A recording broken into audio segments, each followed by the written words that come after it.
Salut à tous et bienvenue pour cette quotidienne numéro 6 du coup. Oui, vous avez vu qu'on ne fait pas de quotidienne le week-end. Mais bref, on se retrouve aujourd'hui le lundi pour parler des matchs du lundi, mais aussi du week-end, vous allez voir. Salut à tous et bienvenue à FD. Comment vas-tu FD ? Bah écoute, ça va super. Je suis très content de voir déjà ma grosse gueule sur l'image quoi. C'est vrai que ça change de Brad Stevens version The Office ou c'est quoi le truc de Baptiste ? C'est qui ? C'est la figurine, la fameuse figurine de Penny Hardaway. D'accord. Tu connais pas ce phénomène culturel de milieu années 90 de la Bubblehead. Enfin non, c'était pas la Bubblehead, mais c'était un truc hyper connu quoi. Le Penny Hardaway qui avait sa petite figurine.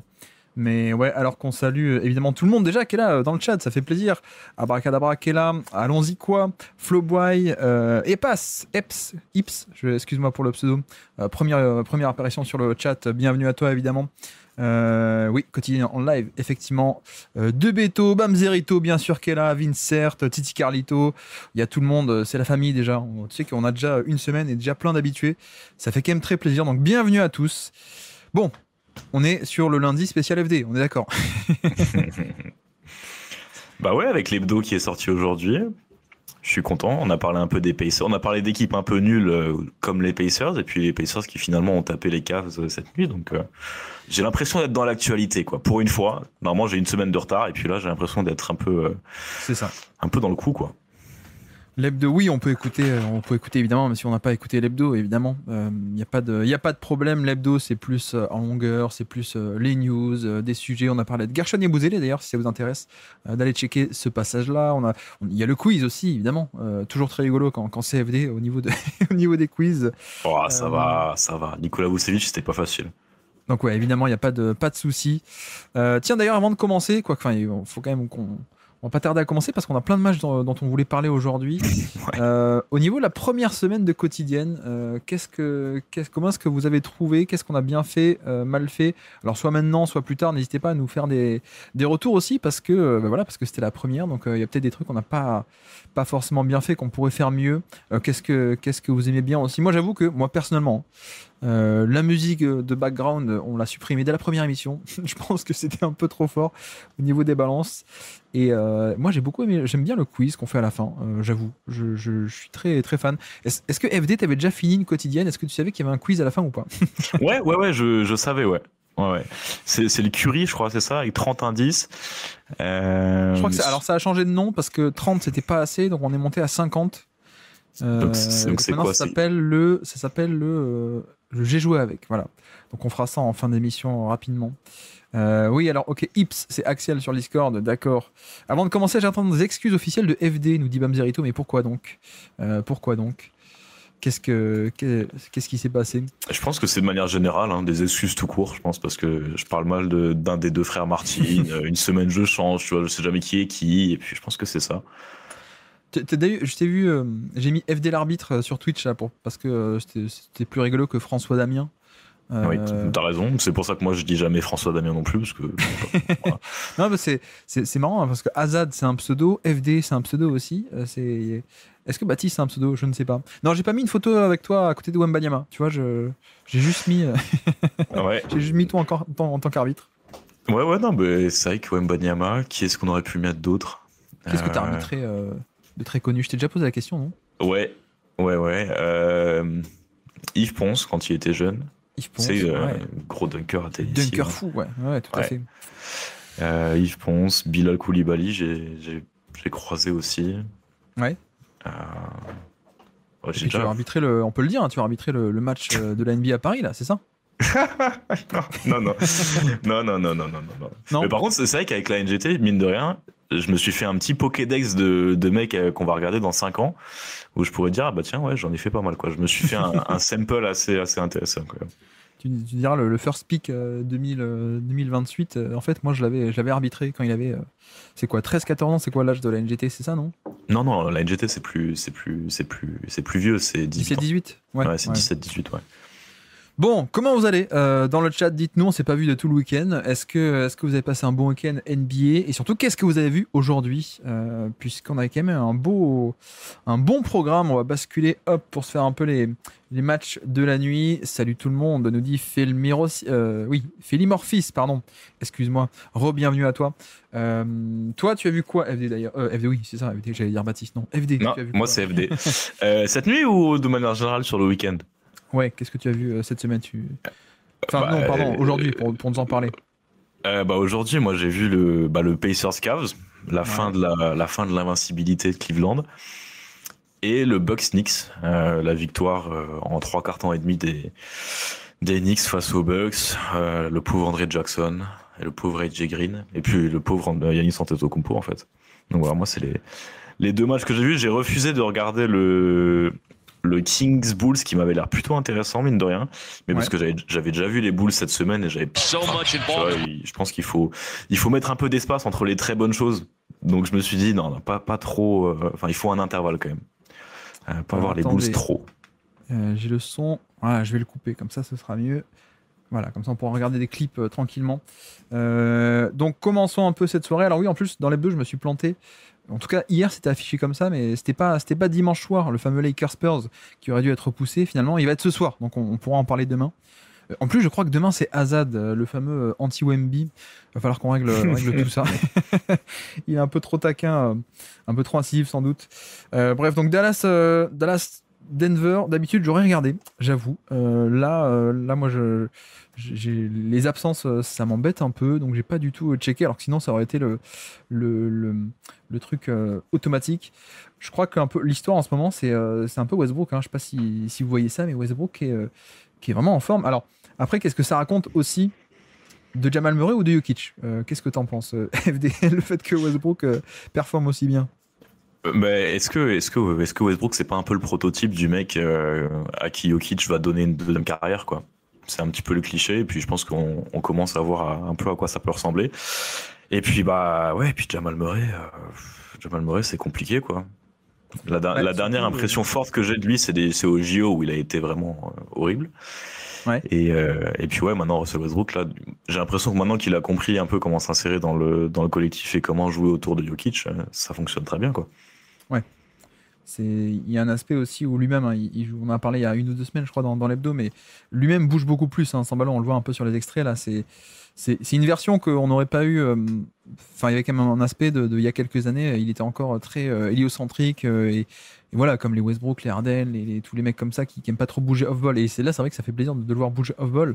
Bon après, l'efficacité n'a pas non plus rebondi très très haut pour l'instant, mais c'est vrai que j'avoue que je m'attendais pas forcément à ce que ça marche aussi bien. Bon après, comme dit, pour moi ça atteste aussi beaucoup du pouvoir magique de Nikola Jokic. Mais oui, Aaron Gordon aussi qui est revenu, je crois, ce match-là. Oui, c'est ça. Aaron Gordon qui sortait du banc sur ce match-là. 32 minutes pardon, de Peyton Watson, toujours néanmoins. Strausser aussi. Bref, les Nuggets normaux contre une équipe des Mavs, voilà, c'est compliqué. C'est Spencer Dinwiddie, c'est aussi Jaden Hardy qui a beaucoup de minutes. Alors cette fois, il n'a pas fait grand-chose pour le coup, mais sans les créateurs, c'est quand même un peu compliqué. On nous dit les 8 assists de Derek Lively. C'est vrai, alors pour le coup, Lively, je suis un peu déçu. Déçu. Non, je suis pas déçu. Je m'attendais un peu à ce que ça soit un peu normal, quoi, le jeune qui progresse petit à petit. Mais c'est vrai qu'en début de saison aussi, il avait été classé extrêmement haut dans les classements, tout ce qui est ESPN et tout. Je pense qu'il y a justement pas matière à être déçu. C'est juste un jeune qui progresse et qui est en fait dans la rotation avec un Gafford un peu à égalité, je trouve, quoi. À égalité, va au bout de ton idée, Guillaume. On sait que tu préfères Gafford. Non, en vrai, moi je pense. Enfin, je sais que. Non, pour moi, il n'y a pas tant que ça de différence. Il y a des profils un peu différents, mais en termes de niveau et d'impact, tu vois, les deux se partagent un peu les minutes, 20 minutes, quoi, grosso modo. Ouais. Mais ouais. Non, mais après, voilà, l'avantage qu'il a, c'est clairement ce passing là. On le voit un peu à l'écran. Alors, c'est pas que des passes géniales. Il y a aussi un peu de dribble and off et juste des jeux de main à main pour le coup. Donc, c'est pas tant que ça de. Oh, belle passe. Regarde ça. Ouais, celle-là sur le dribble and off. Ouais. Mais voilà, c'est. Donc là, Lively, bon, grosso modo, il y a quand même pas grand chose à tirer de ces Mavs là, malheureusement. Quentin Grimes d'ailleurs, qui n'a pas non plus fait un gros match alors qu'il avait un peu de création ces temps-ci. J'essaie de lire aussi le chat en même temps. de pas louper trop de choses quand on décrypte un peu. Les Kings qui continuent de gagner. Bon, après, c'était contre les Bulls. C'est un peu plus facile pour le coup. Ah, mais c'était serré, hein. 124, 119. Apparemment, il y a eu un match, quoi. Le DeRozanico, c'est ça ce match-là. Ouais, c'est ça. Ouais, Demar DeRozan, toujours titulaire, alors que Mike Brown, apparemment. Il paraît que c'est aussi une des raisons pour lesquelles il aurait été viré, c'est que apparemment il voulait un peu le déplacer sur le banc, quoi, Demar DeRozan, et que ça aurait pas plu. Ça aurait fini de pas plaire, quoi. En fait, Mike Brown, il voulait retrouver l'attaque des Kings un peu autour de Sabonis avec des cuts et puis des écrans en ballon. Et justement, je pense redonner ce Demar DeRozan ball qu'on connaît, c'est-à-dire pick and roll ou tir à mi-distance, création un peu individuelle, je pense en sortie de banc. Je pense, voilà, c'était peut-être cette fusion-là des deux styles de jeu qui n'avait pas trop pris sur le début de saison. Donc on va dire la solution un peu simpliste, c'est de dire tu donnes la moitié des minutes à Sabonis et la moitié des minutes à DeRozan, puisqu'on n'arrive pas trop à les faire cohabiter. Ouais. Mais bon, après, tant mieux, hein. Tant mieux. Je crois qu'il doit avoir combien 7, 8 victoires d'affilée maintenant, si je dis pas de bêtises. Alors qu'on nous dit, les Bulls en défense du cercle, c'est affreux. Ouais. Effectivement, on en a parlé dans l'hebdo. Ouais, contre les Pacers. Ouais. Contre les Pacers, les deux équipes sont à 45 ou 50% de tir au panier. Bon, c'était pas fameux. Lavigne aussi, enfin, Lavigne, pardon. Lavigne, c'est ce qu'il faut pas dire, justement, la mauvaise prononciation. Zach Lavine qui continue un peu de faire ses trucs habituels. On va pas reparler d'échanges, mais on comprend un peu, on connaît un peu. Non, Vucevic qui fait quand même une bonne saison. En tout cas, dans son rôle. Dans son rôle. Mais je sais qu'un de ses atouts pour l'instant cette saison, c'est notamment le côté réussite à 3 points, je crois. Si je dis pas de bêtises, je vais aller rechecker. Mais après, moi, le truc, c'est que j'y crois pas trop, quoi. Donc, tu vois, notamment si les Warriors essayent de le mettre, de l'échanger et d'en faire une pièce importante, je suis pas sûr que ça marche, quoi. Ouais, 42% cette année, 43% au niveau des 3 points. Bon, c'est quand même pas son vrai niveau, ça, on le sait. Donc voilà. Il y a une question. Il y a une question d'Aka Braka, je suis désolé, je vais écorcher le nom, sur moi le joueur synergie ultime, Jalen Smith. C'est un petit peu si jamais le divorce avec Nikola Vucevic est signé, du coup on se retrouve peut-être avec Jalen Smith qui va enfin avoir des minutes, beaucoup de minutes dans une équipe. Qu'est-ce que tu en penses de Jalen Smith, toi? Parce que moi je sais que le joueur théorique j'aime beaucoup, mais on l'a jamais vu sur des grosses minutes en NBA, et je pense qu'il y a une raison, quoi. Ouais. Après, au début il se fait drafter par Phoenix assez tôt, je crois 10e. Il se fait drafter très tôt. Mais il est freshman, il sort de Maryland et puis il est pas prêt du tout. Et puis surtout, il arrive dans une équipe des Suns, genre c'est pas le même été où Chris Paul arrive et du coup, l'équipe est compétitive, quoi. Il est pas. Ouais, c'est ça. Il joue pas beaucoup, mais il avait fait quoi d'ailleurs à Indiana? Pas grand chose de mémoire non plus. Alors, si, un peu, pas rien du tout, d'accord. Pas non plus imposé, quoi. Non, les moments en fait où Miles Turner était blessé, c'était lui qui prenait un petit peu de minutes, et puis il a une saison à Indiana où il a une super réussite à 3 points, et puis ses stats défensifs sont incroyables, et du coup on peut un peu s'enflammer, mais encore une fois c'est sur un mec qui a 18 minutes de moyenne, quoi, à Indiana. Donc mais le profil théorique de défenseur assez mobile, qui a peut-être un petit peu de tir et qui offensivement a des mains, le profil est sympa, quoi, mais tu vois, il fait une saison à Indiana à 43% à 3 points. Sur 150 tentatives sur la saison, ce qui est pas énorme, mais voilà. Ouais. Bon, je résiste pas à mettre un peu à l'écran des passes de Josh Giddey, toujours aussi bon passeur. Je sais pas trop ce qu'il fait d'ailleurs, Josh Giddey, cette saison, en termes de scoring, en termes d'efficacité. J'ai pas encore eu trop le temps de regarder ça. Josh Giddey, voyons voir. Josh Giddey, bon, déjà il joue pas mal, c'est bien. Est-ce qu'en termes d'efficacité, on est toujours aussi catastrophique qu'avant ou pas? Il est où True Shooting plus 93, ouais. On est à peu près dans le même standard, quoi, pour le coup. Ouais. Bon, on va pas aller creuser plus loin. Qu'est-ce qu'on a? Ouais, Lonzo Ball, mine de rien, qui joue. Hein. C'est déjà, rien que ça, c'est un événement. Est-ce que tu as compris, alors qu'on salue Malakoz, salut, bienvenue à toi. Derek aussi, Tienoula, va dire, des habitués, ça fait plaisir. Le Nuchiwa aussi, bienvenue à tous. Qu'est-ce que j'allais dire? Oui, t'as compris Liangelo Ball, toi, ou pas? Je continue à ne rien comprendre. Enfin, il a signé un deal à 13 millions. Parce que moi, il y a une semaine, je pensais que les mecs écoutaient sa musique pour se moquer de lui, genre au 2e degré, quoi, tu vois. Et apparemment, non, c'est 1er degré, donc je comprends rien. Je ne comprends pas. Mais est-ce que c'est pas comme la marque de chaussures à l'époque où chez la Big Baller Brand, où effectivement ça se vendait bien, mais il y avait un peu ce côté. Enfin, je sais pas. Oui, mais Ouais. tu penses que les gens l'écoutent au second degré ou au premier degré? Je ne sais pas. Non, je pensais au début, mais parce que je connais rien, moi, c'est pas exactement mon type de musique, mais bon, bref. OKC, Washington, truc à dire ou non, même pas, je pense pas, hein. C'était même pas un match NBA. Non. Non, non. Qu'est-ce qu'on a côté OKC? Pas grand-chose. Ah, peut-être Aaron Si, Wiggins, je sais pas. il y a eu des chants MVP pour Shai au bout de 2 minutes à Washington.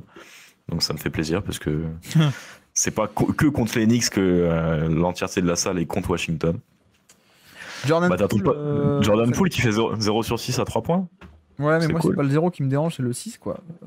Enfin, le 6, Oui. 3 points sur 10 tentatives, quoi, de tir. Bon, j'ai fait un tweet aujourd'hui, mais non, moi, j'ai effectivement, ok, il est efficace à 3 points, mais il manque un peu le sel du son jeu d'avant, quoi, c'est-à-dire le drive, quoi. Je crois que j'ai regardé donc tout à l'heure, il a 40% d'efficacité sur des tirs en fin de drive. Grosso modo, l'échelle, elle va de 40 à 60, voilà. Donc les plus mauvais sont autour des 40, les meilleurs sont autour des 60. Voilà. Donc c'est pas bon. Il n'était pas du tout là et d'habitude il était bien meilleur que ça. Donc tant mieux, les tirs à 3 points rentrent, mais c'est vrai que j'ai l'impression de voir beaucoup plus le joueur de pull-up, enfin un joueur de pull-up que j'aime pas, quoi. Du coup, moi, si je l'aimais bien, c'est justement parce que c'était pas un joueur de pull-up. Ouais, tous les jeunes de Washington, je suis étonné que tu les aies pas encore regardés là, tout ce qui est Keyshawn George, pardon, Carlton Carrington, etc. Alexa. Bah, je les ai vus en vrai, ça m'a un peu suffi en fait. Hein. Ah oui, c'est Enfin, vrai, tu l'as vu. voir Bilal Koulibaly être forcé d'être une deuxième option offensive et d'être obligé de créer, moi ça me fatigue, quoi. Il y a contre les Knicks, il y a quand même un ATO. Je sais plus comment il s'appelle, le coach des Wizards, vous m'excuserez. Brian Keefe. Brian Keefe, ouais, c'est ça, Brian Keefe. Il y a quand même un ATO de Brian Keefe pour. Il y a égalité. Donc il y a 7 secondes, ils peuvent passer devant. L'ATO de Brian Keefe, c'est donner la balle à Bilal Koulibaly, s'écarter et lui laisser jouer le 1 contre 1 contre Mikal Bridges. Je te laisse deviner comment ça a été la possession. Ça n'a pas très bien terminé et on est allé en prolongation. Moi, ça me fait toujours penser à l'article de Nico, qui, il y a plus de 10 ans maintenant, qui avait écrit à l'époque Orlando draft Victor Oladipo, qui est plutôt un arrière défensif, et il disait non, on va le faire jouer meneur. Ne vous inquiétez pas, on va le faire jouer meneur. Et Nico avait écrit un article à l'époque, le tanking sournois d'Orlando, en mode bon, ok, enfin. On n'est pas dupes, quoi. Ils vont un peu le tester par la main, grosso modo, mais si ça aide à perdre, bon, c'est pas très grave, quoi. Voilà, je pense. Il y avait eu le même débat sur Yanis aussi. Hein. C'était qui le coach qui avait dit je vais faire jouer Yanis poste 1? Ah, mais il l'avait fait, c'est Jason Kidd. C'était Jason Kidd, ouais. Fin de saison 2016, je me souviens d'ailleurs, j'avais fait une vidéo scouting là-dessus qui est encore disponible sur la chaîne NBA Einstein, si ça vous intéresse, le scouting report saison 2016 de Antetokounmpo, avec à la fin. C'est pas pour me la péter, mais à la fin, il y a je mets des notes en fin de profil vidéo. Ça, c'est plutôt pas mal réalisé, je pense. Donc, je suis assez fier. Bref, la revanche des Suns. Revanche des Suns contre les Hornets. Tu nous as parlé de ce match-là. Il y a, dans l'hebdo, donc. C'était il y a quelques jours. Et donc, cette fois, les Suns ont gagné. Que dire sur ce match? Tu n'as pas vu cette revanche, hein, du coup, je devine.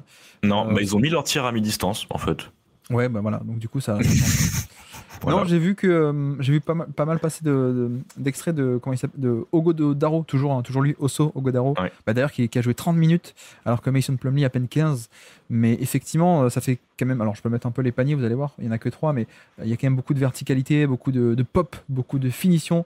Je sais pas si ça va être là, mais voilà, il y a quand même des. En fait, c'est vraiment un rim runner. Alors peut-être pas d'élite, hein, pas explosivité d'élite ou ce genre de truc, mais c'est juste un mec qui bouge un peu, quoi. Et c'est vrai que Nurkic a apporté d'autres trucs, du genre il peut un peu être un passeur posto, etc. Mais voilà, c'est vrai que là on le voit avec un pick and roll entre Devin Booker et Oso.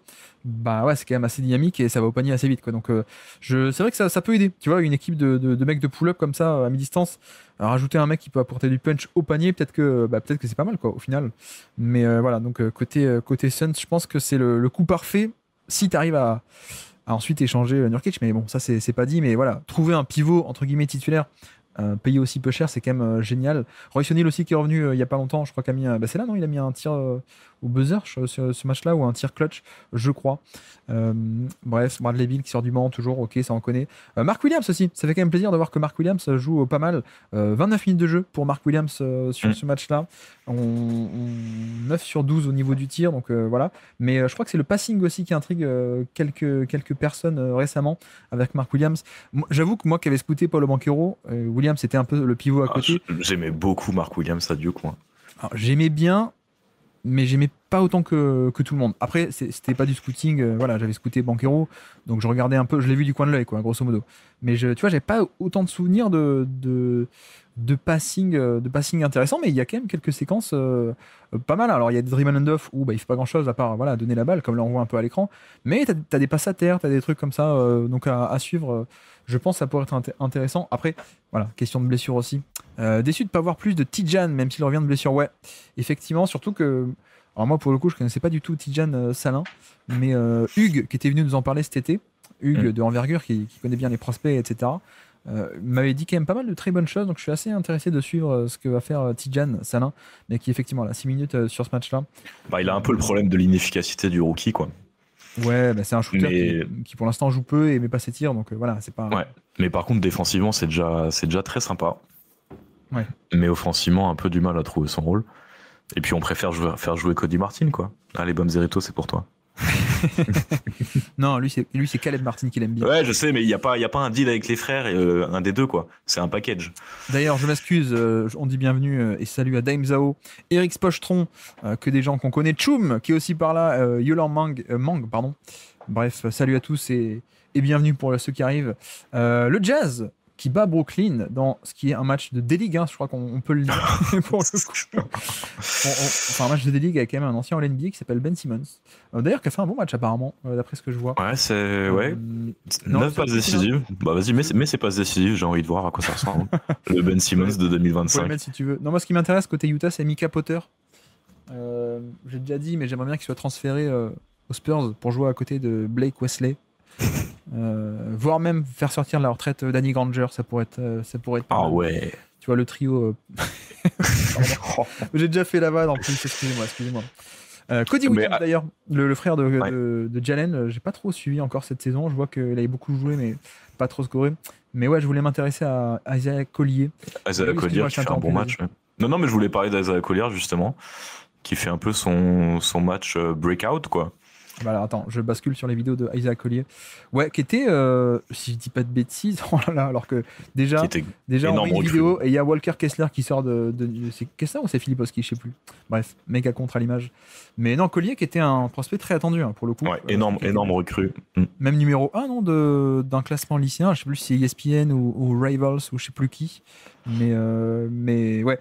Bon bref, il était tombé un peu à la draft, mais ouais, il a l'air hyper intéressant, surtout au niveau de son drive. Donc c'est un slasher. C'est un slasher qui, pour le coup, a un playmaking assez fonctionnel pour l'instant, mais ouais. C'est un playmaking de réaction, mais c'est vrai que juste, tu vois physiquement, quoi. C'est quelqu'un d'assez dense, et puis vraie qualité de drive, et puis là, tu vois, bonne. C'est dense, c'est gentil, il a des épaules de running back. Enfin, c'est. Bah justement, c'est très dense, oui. C'est ça, voilà. Ouais. Je pense que t'es pas allé assez loin. Je suis dans l'euphémisme, mais. Tout à fait. Ouais, non mais c'est. Après à Utah, bon, on va pas trop parler de ces matchs-là, évidemment. Ces matchs-là sont toujours intéressants pour garder un peu d'individualité, mais c'est vrai que là, on va pas le faire ici, mais ouais. Tiens, Svi, je savais pas qu'il était là, Svi Mihailouk, pour le coup. Est-ce qu'il y en a qui nous parlent de Sensabo aussi, Bryce Sensabo. Je sais qu'il a une petite cote sans. Moi j'ai envie de le regarder. Ouais. Mais il est quand même. Enfin, pour l'instant, l'efficacité c'est horrible. Mais j'ai vu de la défense de second rideau que j'aime bien, et puis un peu de création. Alors c'est quelqu'un qui prend beaucoup de mid-range pour l'instant. Tu vois, son régime de tir, c'est énormément de tirs à mi-distance. Ouais. Très peu de tirs au panier. Tu vois, il est à 12% de fréquence de tir au panier. Donc c'est un peu ça pour l'instant la limite de son profil pour un poste 3-4, quoi, c'est qu'il finit pas au panier. Ouais. Alors que là, on voit une passe de Ben Simmons qui est doublée au poste bas. Et j'ai envie de dire, mais Utah, pourquoi est-ce que vous doublez Ben Simmons au poste bas? Je ne comprends pas. Ouais, alors qu'on nous dit. Non, attends, c'était Milwaukee qui avait fait un blitz. Ouais, c'était Bobby Portis oui, en fin de match. Et qui avait fait un blitz sur Ben Simmons à 15 mètres du panier. Et qu'ils avaient perdu, non, même, du coup, le match sur ceci, non? Ouais, ils perdent le match sur le tir à 3 points, justement. Alors qu'on nous dit Isaiah Collier superstar et Bam Zerito demande et du coup Isaiah Gourmet, on en pense quoi? Pas mal du tout. Ah ouais, tu trouves? Waouh. Tu l'as ou pas? Non, FD l'a pas. Si, Collier Gourmet. Sur Collier et. Ah, parce qu'en fait, c'est sur son nom de famille, d'accord. Ok. Bref, okay. Sixers Orlando, le retour de Paolo Banchero. Qu'est-ce que ça a donné? Alors je sais qu'il avait bien joué aussi contre Milwaukee, mais ils ont perdu. Là, on a quoi? On a 5 sur 8 au tir, 20 points. Ah ouais, ok, d'accord. Alors ça, voilà. Voilà pourquoi est-ce qu'on jette à la poubelle le field goal percentage. 5 sur 8 au tir? Ouais, ok, match discret. Et en fait, non, il y a 9 sur 11 de lancer franc. Et oui, parce que c'est quand même une machine à lancer franc. Et donc, vous savez que quand on provoque un tir, quand on provoque des lancers francs, le tir n'est pas compté au box score. Donc là, on dirait il a tiré que 8 fois. Et en fait, non, il a tiré beaucoup plus. Mais bref, donc ouais, machine de lancer franc qui fait un peu le travail. J'ai vu des belles séquences de bully sur, je crois que c'est sur Paul George de mémoire. Et c'est vrai que ça fait plaisir parce que ça rejoint un peu ce qu'on a vu en début de saison, tu sais. Alors tout début de saison, il a fait 5 matchs avant de se blesser. Mais ouais, c'est ça. Donc il descend l'épaule. Mais tu vois, pour moi, c'est ce qui change tout. On le voit à l'écran, je peux le décrire pour les gens en podcast. C'est vraiment le pick and roll, hop, il n'y a rien qui marche, on se retrouve isolation avec Paul George. Et vraiment le côté, je descends l'épaule, j'enfonce l'épaule et j'avance. Et ça, c'est un truc qui faisait pas tant que ça avant. Avant, il se serait un peu contenté de prendre le pull-up, quoi. Alors que pour moi, si enfin il commence à utiliser pleinement et de manière fonctionnelle sa taille, sa puissance, ouais, là ça peut être très cool parce que tu vois bien la différence de rentabilité, quoi, entre je vais au dunk 100% de proba de réussite ou alors je prends provoquer une faute à 40%, bon voilà, ouais. Oui, provoquer une faute, ouais, c'est ça, exactement. Donc ouais, j'ai cru comprendre aussi que Paul George s'était blessé, si je dis pas de bêtises, alors qu'il était en train de faire un bon match. Impossible. Je crois, hein. Dites-nous dans le chat si vous avez vu ça. Paul George fait plus vieux que LeBron, nous dit Dame Zhao. C'est un peu sévère. Mais... vu la saison de LeBron, ouais, c'est un peu. Mais je suis surpris de voir le Magic finir aussi peu au tir, finir aussi peu au panier sur le match quand même, parce que je rappelle que le protecteur d'arceau à Philadelphie, c'est Gershon Yabusele. Mais d'ailleurs, on le voit là à l'image, on a un magnifique pick and roll où Banchero refuse les écrans et part de l'autre côté, donc il prend par surprise. Il part côté gauche et Yabusele qui fait une rotation comme on s'y attendait, peut-être, on peut dire.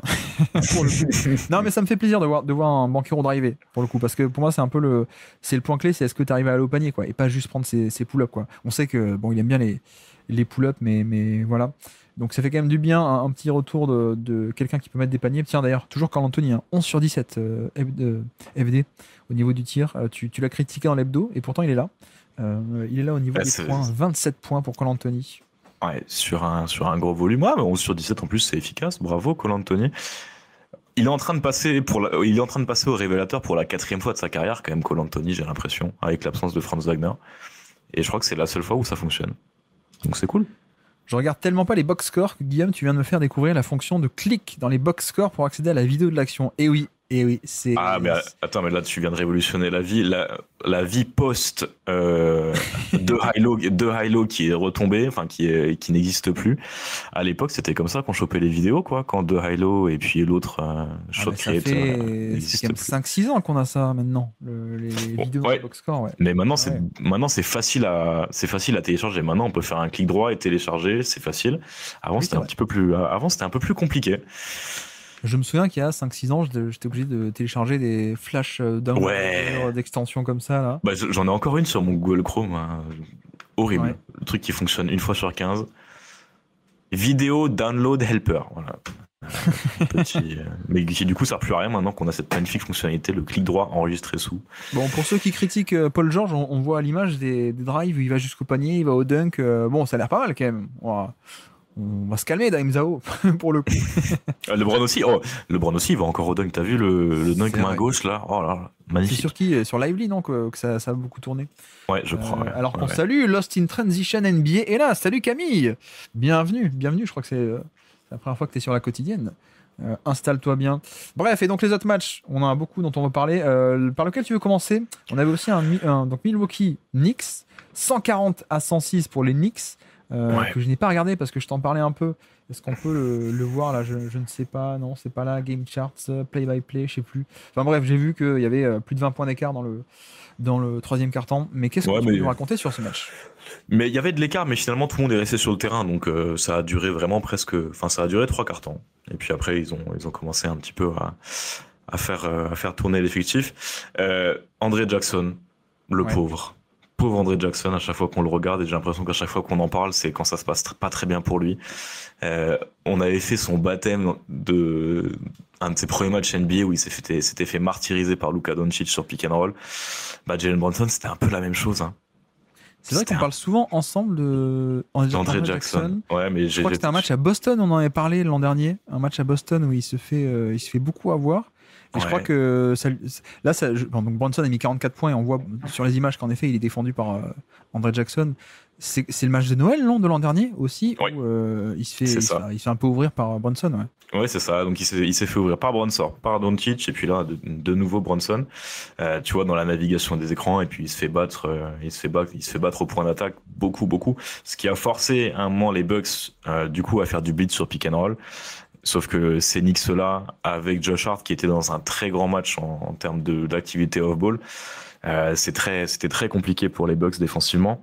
Ouais. Mais de manière générale... Ils ont fait comme type de couverture, on est resté en drop, on a fait du edge, on a... ils ont commencé, comme tu peux le voir là sur le pull-up de Brunson, ils ont commencé très classiquement avec du drop avec Lopez, mais pas très longtemps. Et puis avec Giannis, du coup, ils ont fait du edge. Mais en fait, les Knicks très rapidement ont arrêté de faire du pick and roll avec Brunson, puisque en 1 contre 1 simple, ça fonctionnait très bien. Et pourquoi ça a très bien fonctionné? On sait que les Bucks, leur cheat code défensif, c'est de mettre Giannis Antetokounmpo sur le pivot adverse. En tout cas, sur le moins bon shooter adverse. C'est ce qui permet à Giannis Antetokounmpo d'être déployé en tant que roamer, en tant que défenseur de second rideau, quelqu'un qui va créer du chaos en second rideau et qui va apporter de la protection de cercle. Le problème face aux Knicks, c'est que le pivot, c'est Karl Anthony Towns. Ouais. Donc, on pourrait très bien penser, et je pense que le cheat code, normalement, ce serait de mettre Giannis sur Josh Hart, puisque Josh Hart, pour le coup, c'est le candidat parfait pour roamer à partir de Josh Hart. Le problème, du coup, c'est que ça revient à donner à mettre Brook Lopez sur Karl Anthony Towns, et donc là, tu t'ouvres facilement à des difficultés sur pick and pop, ou bien... Si Brook Lopez reste bas en défendant, 4 peut rester haut sur le pick and pop, et donc c'est le contre-move parfait, quoi. Voilà. Donc du coup, les Bucks ont été un peu conservatifs, je trouve, sur cet aspect-là. Ils ont fait du classique, ils ont mis Giannis sur 4 et Brook Lopez sur Josh Hart. Le problème, du coup, c'est que t'as Giannis qui peut pas trop être là en termes de rim protection, puisqu'il doit se soucier du spacing de Karl Anthony Towns. Ouais. Donc, on a vraiment eu une disruption atténuée de Giannis sur la rim protection, et ce qui permet aux Knicks de tirer à 80% au cercle sur le match. Donc, on est dans des niveaux d'efficacité parmi les plus hauts de la ligue là sur ce match-là. 80%, c'est intéressant. Et puis, ce qui est intéressant, et c'est là où les Knicks où Tom Thibodeau est quand même pas si mal, c'est que du coup, comme on avait Brook Lopez sur Josh Hart, du coup Brook Lopez qui délaisse Josh Hart, on a utilisé Josh Hart comme poseur d'écran hors ballon. Oui.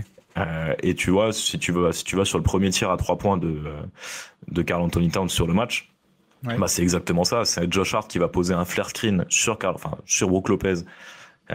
Pour libérer Karl Anthony Towns, sur Giannis Antetokounmpo pour libérer Karl Anthony Towns, et Brook Lopez peut pas aider, donc on a un tir ouvert pour Karl Anthony Towns. Donc voilà, après en plus avec ce truc de il y a un pick and roll qui se passe sur l'aile gauche, et donc quand Brook Lopez veut venir faire le safety, il est obligé de venir depuis l'autre côté, son attaquant donc est côté droit, donc il vient et en plus il peut pas rester dans la raquette, donc il ressort de l'autre côté quasiment. Donc, ce qui fait qu'il y a d'autant plus un 1 contre 2 de l'autre côté. Josh Hart qui pose un écran, on le voit bien.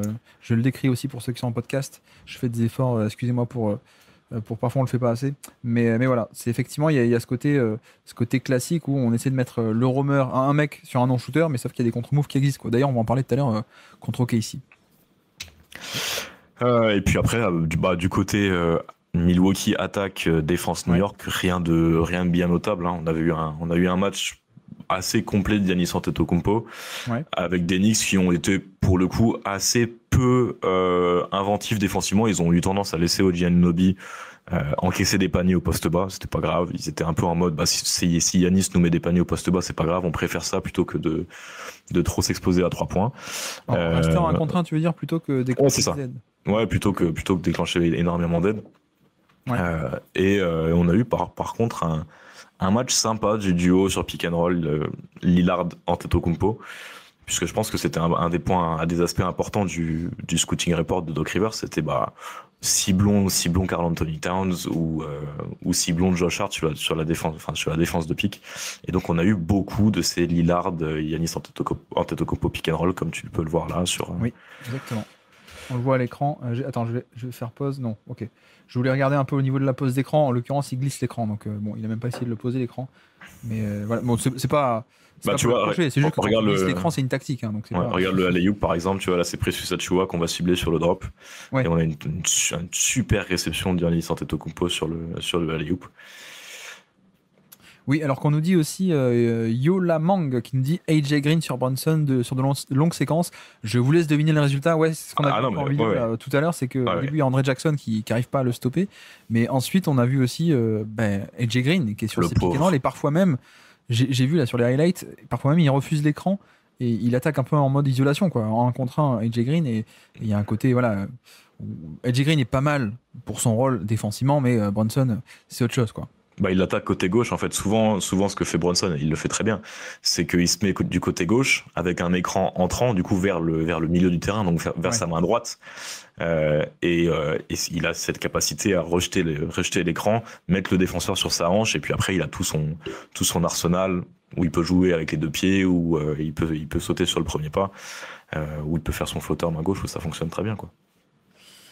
Et donc c'était plutôt OG Anunoby en défense sur Giannis, c'est ça que tu nous dis Ouais, c'est ça. Ouais. Ce qui forcément en termes de voilà, d'ailleurs on le voit un peu à l'écran, on peut le décrire, mais il y a un aspect où c'est pratique pour du 1 contre 1, mais si donc tu tentes de faire des pick and roll plutôt que du 1 contre 1, OG Anunoby c'est pas un défenseur intérieur qui maîtrise la défense de pick and roll quoi. Donc là sur l'extrait qu'on voit en question par exemple il reste un peu en mode en drop, mais sauf qu'il a pas du tout le même niveau de drop qu'un vrai défenseur intérieur quoi. Donc d'après ce que je vois ça avait l'air un peu d'être le contre-move de ok t'essaies de me mettre un ailier sur moi, je vais pas arrêter de faire du 1 contre 1, je peux aussi jouer en tant que rollman et des pick and roll, et sachant que mon défenseur peut pas défendre aussi bien les pick and roll qu'un vrai intérieur quoi.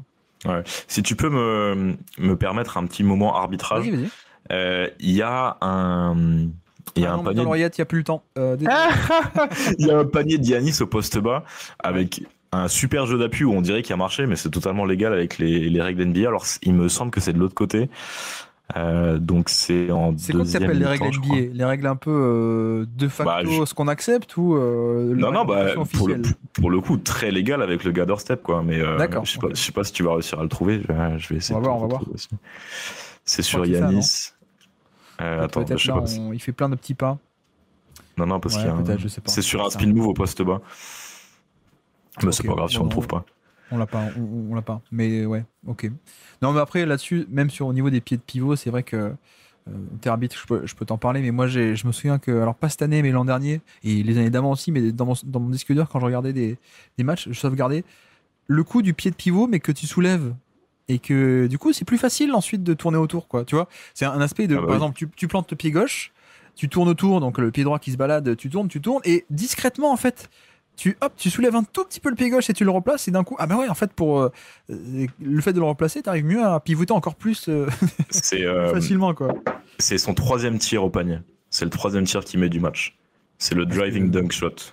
Et ça pour le coup tout le monde le fait hein. Je veux dire il y a pas de LeBron ou pas LeBron. LeBron a été un peu la figure entre guillemets pour les fans du marché, mais ouais le côté soulever très subtilement le pied d'appui, tout le monde le fait hein. J'ai des souvenirs de Butler qui le fait, j'ai des clips d'Anthony Davis qui le fait contre Sacramento l'an dernier, enfin voilà. Dwayne Wade devait le faire aussi sur ses feintes là, tu sais, quand il s'arrêtait mid-range, il faisait 15 feintes et il attendait que le mec saute. Ouais, c'est celui-là, ouais. Effectivement. Au niveau du match plus globalement, j'essaie de trouver un peu tout ce qui est stats et tout ça, mais bon après ça a été tellement une rouste que d'ailleurs attends, au niveau 3 points, comment est-ce qu'on est au niveau 3 points, est-ce que ça a pu être un peu une explication? Ils sont quand même à 58%, c'est ça les Bucks de réussite, c'est pas mal. Après ils n'ont pris que 17, ok, et les Knicks c'était Ah non, je regarde pardon. Non, ils sont à 26% les Bucks. Ok. 26% et 43% pour les Knicks. 29 contre 43, ouais, ok. Ça peut aussi expliquer, effectivement. Ouais, ça explique. En partie, on est d'accord. Bah après, ouais, et du coup, de l'autre côté, Karl Anthony Towns a été placé sur Brook Lopez, c'est ça? C'est ça, ouais, très classiquement. Il n'a pas tant que ça été puni au final. Bah non, parce qu'ils n'ont pas trop cherché Brook Lopez en tant que poseur d'écran. C'était surtout Giannis, comme tu l'as dit, pour chercher un petit peu justement à attaquer le drop, que ce soit Josh Hart ou OG Anunoby, notamment sur du lob. Mais non, on n'a pas trop ciblé Karl Anthony Towns. Ok. Et côté Knicks, je me balade aussi toujours un peu sur le box score. Ouais, donc 16 sur 26, 44 points pour Brunson. On a encore un gros match de Towns. Towns, c'est vrai que... Enfin, je suis pas le plus grand fan d'Eonoff et je vais pas vraiment parler d'Eonoff. mais non, mais en fait, les Knicks ont quand même tellement de galères de spacing et lui est tellement un méga bonus de spacing, peut-être je pense à un point où tout le monde s'en rend pas compte à quel point le super pouvoir du poste 5 qui shoot. Et j'ai souvent l'impression quand je vois les Knicks qu'il y a vraiment du avec et sans, quoi. Je parle pas de on-off, mais il y a un peu cette impression que ah ouais, quand il n'y a pas Karl Anthony Towns, c'est compliqué, ça respire pas, quoi, l'attaque. Alors que quand il est là, bah il y a quand même des, il y a quand même. Il y a quand même, ouais. Il y a des retombées assez intéressantes, quoi, finalement. Mais ouais, j'essaie aussi de vous lire dans le chat, mais je vois que ça commence à partir en délire et en blague, donc je j'arrive pas à suivre.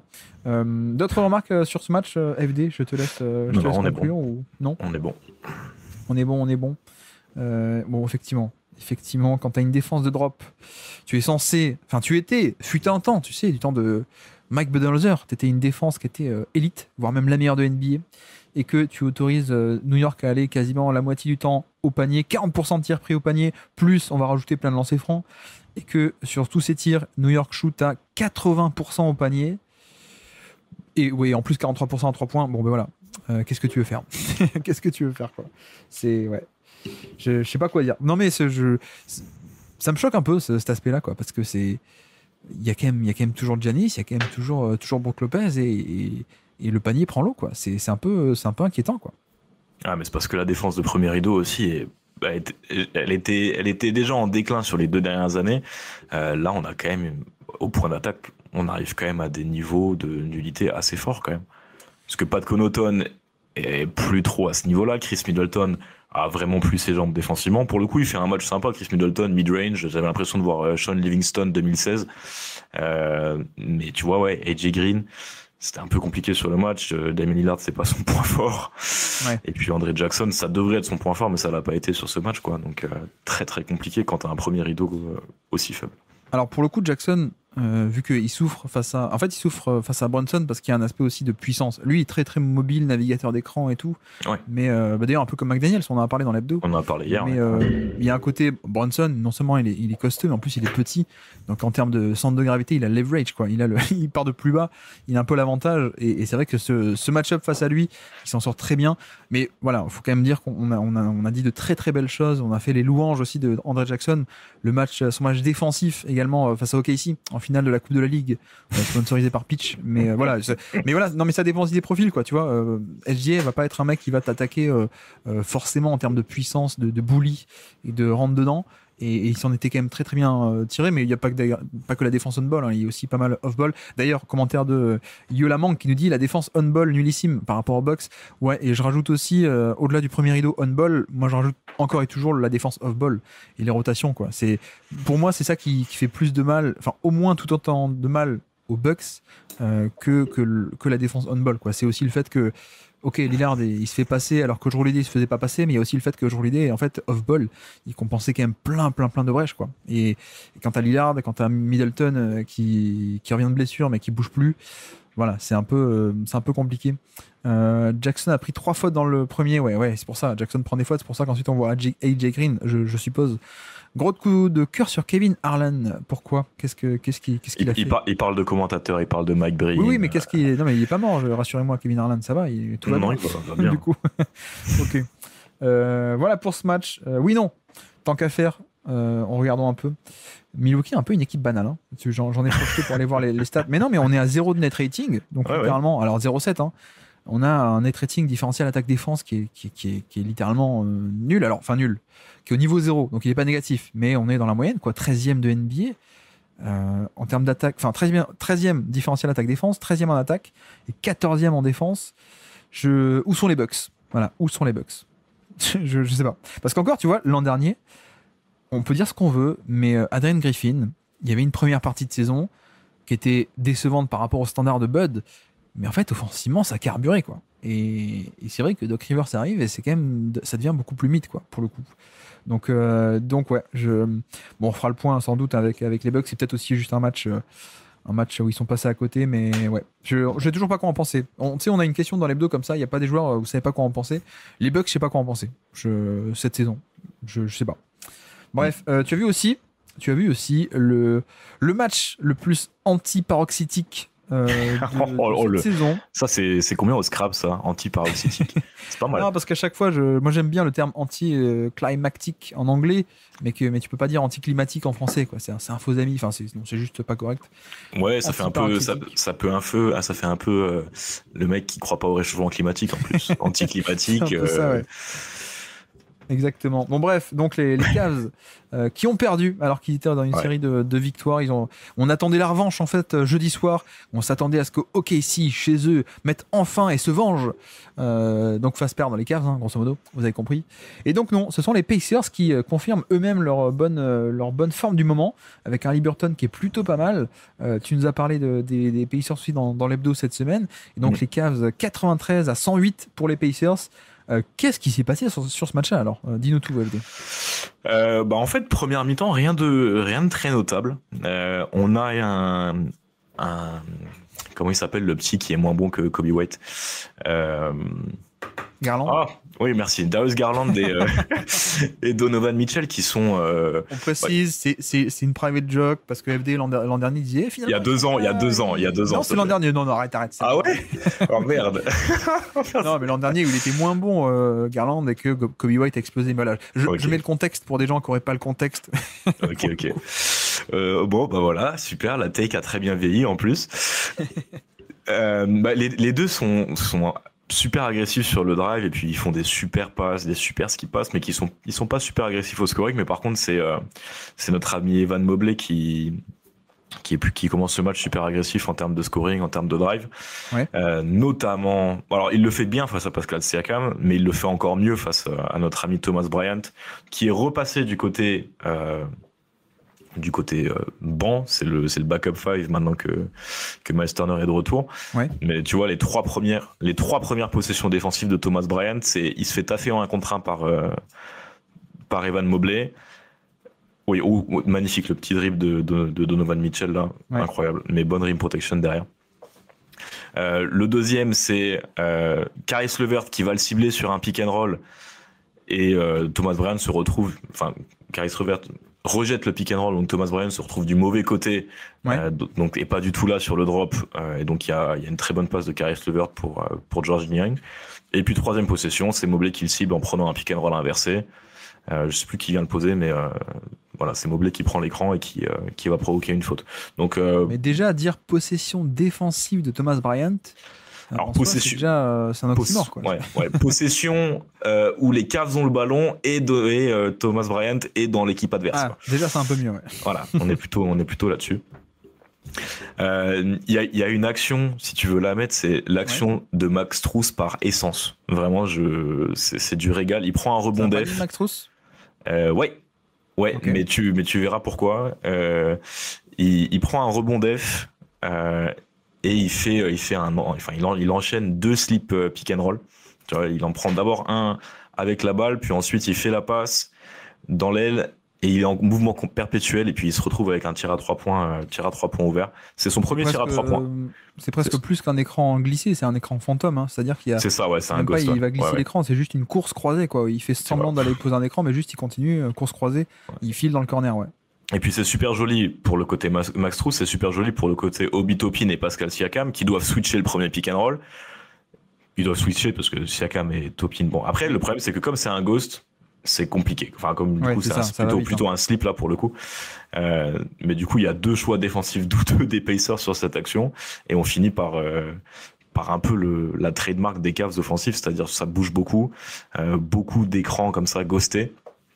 Qui ont bien fonctionné. Mais en gros, pourquoi ça a moins bien fonctionné pour les Cavs, surtout en deuxième mi-temps, c'est que les Pacers ont décidé vraiment de bloquer l'accès à la raquette et en fait de jouer assez grand avec tout le temps au moins donc le pivot, que ce soit Miles Turner ou Thomas Bryant, mais surtout Miles Turner, c'est surtout quand c'était lui en défense que ça fonctionnait bien, et à chaque fois on va dire 2 forwards qui étaient là au poste 3 et 4, c'est-à-dire soit Obi Toppin, soit Pascal Siakam, soit Jarace Walker, qui a changé le cours défensif de ce match avec 2 deflections de suite sur Max Strus, une interception sur une très belle lecture de ligne de passe, sur une passe de Darius Garland, sur une skip pass.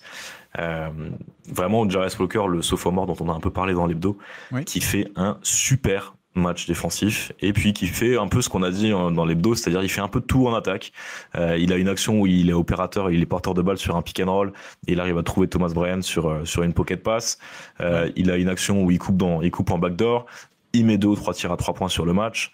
Donc c'était plutôt sympa le match offensif et même le match global de Jarace Walker, qui a aidé justement à densifier cette défense des Pacers et à couper l'accès à la raquette, ce qui était permis notamment par un peu le manque de réussite à 3 points des Cavs et notamment des Pacers. Alors que là on voit le cut à l'écran avec le fameux comment il s'appelle ? Mince, TJ McConnell qui nous fait une Steve Nash, quoi. Je pars d'un côté, je ressors de la raquette toujours en dribblant, j'attends, et finalement un mec cut et la défense se casse, quoi, avec un énorme cut avec dunk de Jarace Walker. Mais ce qui m'intéresse, c'est comment est-ce qu'ils ont fait du coup pour verrouiller un peu tout ça, notamment la raquette. Tu nous parles de la raquette. J'ai vu aussi passer un tweet comme quoi la meilleure recette, et je suis assez d'accord, pour l'instant la meilleure recette pour arrêter les Cavs, c'est peut-être encore de faire des blitz, de faire des trappes, des prises à 2 agressives sur les porteurs de balles, parce que ça a beau être des bons passeurs, ça reste aussi des mecs un peu petits, Garland et Mitchell. Donc est-ce qu'on a eu droit à ce genre de couverture agressive pour en fait couper court à l'action très tôt ? Alors justement, avec Miles Turner, on est resté dans du drop un peu classique. Par contre, dès que c'était quelqu'un d'autre, que ce soit Siakam, Walker, Toppin ou même Thomas Bryant, on était plutôt sur du edge assez agressif, où du coup justement on forçait la passe, on forçait la lecture sur short roll, et justement les Pacers ont eu aucun scrupule à vraiment donner des tirs ouverts à Isaac Okoro, ça on savait, mais même à Caris LeVert en fait. Ils ont réussi à tricher à partir de Caris LeVert et de Jarrett Allen, et vraiment parce que les Pacers ils connaissaient Caris LeVert d'avant cette saison en fait. C'est ça. Ils avaient lu le scouting report. Donc on va dire que les Pacers en première mi-temps ont eu une défense assez conservatrice. Où on essaye de respecter un peu tout le monde, et puis deuxième mi-temps par contre on joue à fond le jeu de réduire le terrain et de contenir la raquette surtout. Oui, c'est vrai que là on voit par exemple sur un extrait vidéo là, un pick and roll entre Garland et Jarrett Allen, donc a priori pas grand chose. Miles Turner qui reste en drop, ok, mais surtout on voit une aide ultra agressive là, un stunt ultra agressif de la part de Nembhard qui vient totalement abandonner. En plus c'est un shooter, il y a un côté fort, on a à la fois Dean Wade qui est un shooter et Sam Merrill. Et effectivement, on voit le stunt hyper agressif qui fait que, non, en fait, vous voyez, là, je fais pause, on a un 3 contre 2, en fait. Et on a surtout quelqu'un qui vient s'interposer, alors qu'on pourrait se dire, Miles Turner est en drop, il attend bas, donc il y a l'espace de venir. En fait, non, on a un troisième mec qui vient s'interposer dans cet espace, et donc, au final, Garand peut aller nulle part, et ça finit en turnover parce qu'en plus, je crois que c'est en plus, il vient switcher. C'est aussi ça le truc, c'est qu'au début, c'est un stunt, mais finalement, il reste sur Garland, et Jarace Walker va switcher, va ressortir à l'extérieur, donc hyper bien exécuté. Voilà, donc ce genre de petit schéma un peu agressif, quoi, au final. Mais à quel point tu te dis c'est des schémas brillants tactiquement, à quel point c'était aussi Cleveland qui passe un peu à côté du match. Je pense qu'il y a de ça aussi, puis même en termes d'adresse à 3 points, tu vois, les Cavs ils finissent à 27%. Ouais. Donc ça a forcément aidé le fait que tu vois un Max Strus soit à 1 sur 5, que George Niang soit à 1 sur 4, que Sam Merrill soit à 1 sur 5. Ça a aidé les Pacers à se conforter dans cette stratégie-là, d'être super agressif sur le second rideau du pick and roll, quoi. C'est vrai que la proba que à la fois Dean Wade, Max Strus, George Niang et Sam Merrill, donc tes meilleurs shooters, soit 1 sur 4, 1 sur 5, en même temps, sur le même match, ça arrive pas souvent. Mais là, en plus, dans le même match, t'as aussi Garland qui est à 3 sur 9. Enfin bref, c'était... après, tu me diras, de l'autre côté, tu vois, les Pacers, ils shootent à 31% à 3 points aussi. Donc Donc c'est pas comme si genre une équipe qui était en sous-réussite et une équipe qui était en sur-réussite. Après, ils ont battu les Cavs, mais c'était pas non plus une orgie offensive, hein, d'après ce que j'ai compris. 103-86, ça c'est pour le score hors garbage time. Mais alors qu'est-ce qu'ils ont fait de bien les Pacers? C'est l'accès au panier, c'est ça? Ils sont allés beaucoup scorer au niveau du cercle. Ouais, il y a Pascal Siakam notamment, et surtout pas mal de provocations enfin ils sont beaucoup allés au lancer quoi. Alors beaucoup au final pas tant que ça en première mi-temps, mais surtout Andrew Neymar dans le deuxième qui arrive à y aller à des moments un peu importants. Et puis j'ai résolu l'énigme aussi. Quasiment 24% de transition. Pour Indiana, ça aide, ça fait des points faciles quand même. Ouais, mais tu vois, moins exacerbé que l'an dernier, j'ai trouvé. J'ai trouvé qu'il y avait moins cette volonté qu'on avait vu l'année dernière de jouer super vite. J'ai l'impression qu'ils se sont un petit peu apaisés. Tu vois, même Tyrese Haliburton qui finalement joue que 19 minutes, je sais même pas pourquoi. Je t'avoue que ça, j'ai un peu oublié, mais Andrew Neymar était tellement bon et tellement flamboyant en deuxième mi-temps que j'ai oublié que Tyrese Haliburton n'était pas là. Oui, 1 sur 5 au tir, 18 minutes pour Haliburton. Effectivement, tu vois, d'instinct, tu m'aurais dit les Pacers ont fait tomber les Cavs. Je t'aurais dit, ouais, ok, gros match Haliburton. En fait, non, c'est même sans Haliburton, quoi. Il s'est blessé assez tôt dans le match. D'accord, ouais. Et puis même, il était un petit peu diminué dès le début. Par contre, ça l'a pas empêché de faire une petite bataille de playmaking avec Darius Garland au début du match. C'était sympa. Ils enchaînaient les passes un peu flashy les uns après les autres. C'était sympa. La surchauffe s'arrêtera un jour pour Kais Levert, nous dit Abracadabra dans le chat. La magie des maths. Après, je crois qu'il n'y a pas que. Alors, il y a peut-être un peu de surchauffe. Oh, effectivement, 44% à 3 points, alors que c'est un mec qui est autour des 33-34, donc en dessous de la moyenne d'habitude. Bon, ok. Il y a un côté surchauffe à 3 points, mais je crois qu'il y a aussi un aspect de mieux contrôler le régime de tir, si je ne dis pas de bêtises. Je dis peut-être des bêtises. Ouais, non, il prend quand même beaucoup plus de tirs au cercle qu'avant. Bon, c'est pas spectaculaire non plus. Ouais, non, c'est peut-être finalement quand même en grande partie la surchauffe. Ouais, ok. Je dis des bêtises. Ouais, non, pas beaucoup plus de fautes qu'avant. Pas ok. Ok. Si au niveau du pourcentage de paniers assistés, je voulais regarder aussi. Ouais, il est quand même plus assisté qu'avant. Tu vois, il est à 70% de paniers assistés. Avant, il était autour de 50, même 40, même 36. Donc, ouais, il y a aussi un aspect de. Mais ça fait aussi partie du truc, quoi. C'est qu'il y a des cuts et puis il y a des 3 points en catch and shoot. Et voilà, ça aide aussi, quoi, au final. Donc ok, voilà pour ce commentaire. Et puis, on nous dit Sabonis et Garland, joueur de la semaine. Nous dit Derek, ça vient de tomber apparemment. Tyrese sorti sur blessure. Hamstring encore en janvier. Il est abonné, ouais, malheureusement. Ok. Voilà pour ce match. Ou alors tu me dis, hein, Non, moi c'est. Attends, est-ce que je regarde un truc? Ah si, Nembhard, je voulais poser la question. Qu'est-ce qu'on en pense de Nembhard? Parce que je sais qu'apparemment, je suis un peu plus bas que la moyenne sur Nembhard. T'es plus bas que moi. Moi, je te rappelle qu'il était dans ma liste de superstars en devenir cette année. Non, mais même aujourd'hui, on en a parlé un peu dans le Discord. J'avoue que je comprends pas trop l'excitation. Alors, je dis pas que c'est un mauvais joueur, hein, mais c'est un joueur qui a quand même un profil assez clair pour moi, c'est-à-dire bon défenseur handball, mais moi je trouve pas de niveau élite. Donc voilà, tu vois, c'est pas comme genre Jalen Suggs ou Lou Dort ou Derek White, ou même s'il y avait que la défense, tu dis bah oui, ça vaut le coup parce que la défense est à ce point transcendante. Moi je trouve qu'il est plutôt très bon, ok, mais en plus pas trop de polyvalence, donc ça reste sur des postes plutôt petits, quoi. Ça peut pas non plus, c'est pas comme genre ce serait un niveau bon 7 ou 8 sur 10, mais sur tous les postes. Et puis en attaque, c'est surtout qu'il peut pas trop aller au panier, c'est pas un top shooter et c'est beaucoup de pull-up en fait. C'est un joueur un peu. Il est allé à l'école de TJ McConnell, quoi. Donc c'est un joueur qui accède pas trop au panier, mais qui arrive quand même à provoquer un peu de fautes. On est beaucoup sur du pull-up et on voit par exemple en première mi-temps où ça rentre pas. Donc il a un impact offensif qui est assez faible. Et puis en deuxième mi-temps, tout d'un coup, le tir commence à rentrer et donc ça lui débloque un peu son jeu. Moi, ce que j'aime bien quand même chez Andrew Neymar, c'est ce côté défense. Alors quand tu dis polyvalente, enfin qui manque de polyvalence, je comprends dans le sens où tu dis il peut que défendre sur un poste 1 ou sur un poste 2. C'est ça. Par contre, j'aime bien les différents aspects qu'il peut avoir, c'est-à-dire que au point d'attaque, je trouve ça sympa. Sur la navigation d'écran, je trouve ça super sympa aussi. Mais tout ce qui est au nail, tu sais, quand il est à une passe et qu'il peut venir faire des stunts, il a quand même des mains actives. Et je trouve que dans l'anticipation, on en a un peu parlé sur l'hebdo, mais dans l'anticipation, il est très bon aussi. C'est un mec qui sort de Gonzaga, donc défensivement, ils ont tendance à être bons ces mecs-là. Ouais. Mais non, offensivement, c'est quand même encore assez limité. Mais je trouve que à côté de Tyrese Haliburton, c'est assez complémentaire, mais il faut juste pas voir en lui un numéro 1 offensif, quoi. Mais un mec de complément offensif et très bon défensivement, je trouve que c'est sympa quand même. Très bien, on peut avancer alors. Si tu veux bien, on a combien d'ailleurs? J'ai pas du tout le minutage. On a combien? On a 1 heure déjà. Oula, il faut qu'on se dépêche un peu. Qu'est-ce que... On avait parlé dans l'hebdo du Minnesota-Memphis. C'est vrai que je voulais quand même un peu revenir dessus, peut-être un peu plus en détail que ce qu'on a fait. Mais alors, en plus, notamment... Oula, je vais quand même couper le son. Peut-être un peu d'image pour ceux qui sont là. Mais c'est vrai que moi, je voulais aussi insister sur l'aspect de... J'ai beaucoup aimé le passing, en fait, de ce match-là de Edwards. Et on le voit déjà sur cette première action. Ça aussi, on va développer, mais il y a un aspect de comment est-ce qu'on le fait arriver sur les actions qui a été hyper marquant sur ce duel Ja Morant-Anthony Edwards. Et là, on voit que directement, en fait, il va mobiliser à chaque fois 2 joueurs sur l'action. Et là, ben voilà, là, clairement, c'est lui qui crée le jeu, quoi. On a extra passe de Randle ensuite pour un tir dans le corner de DiVincenzo. Ok, il n'y a pas d'assist. D'ailleurs, le tir est rentré, voilà.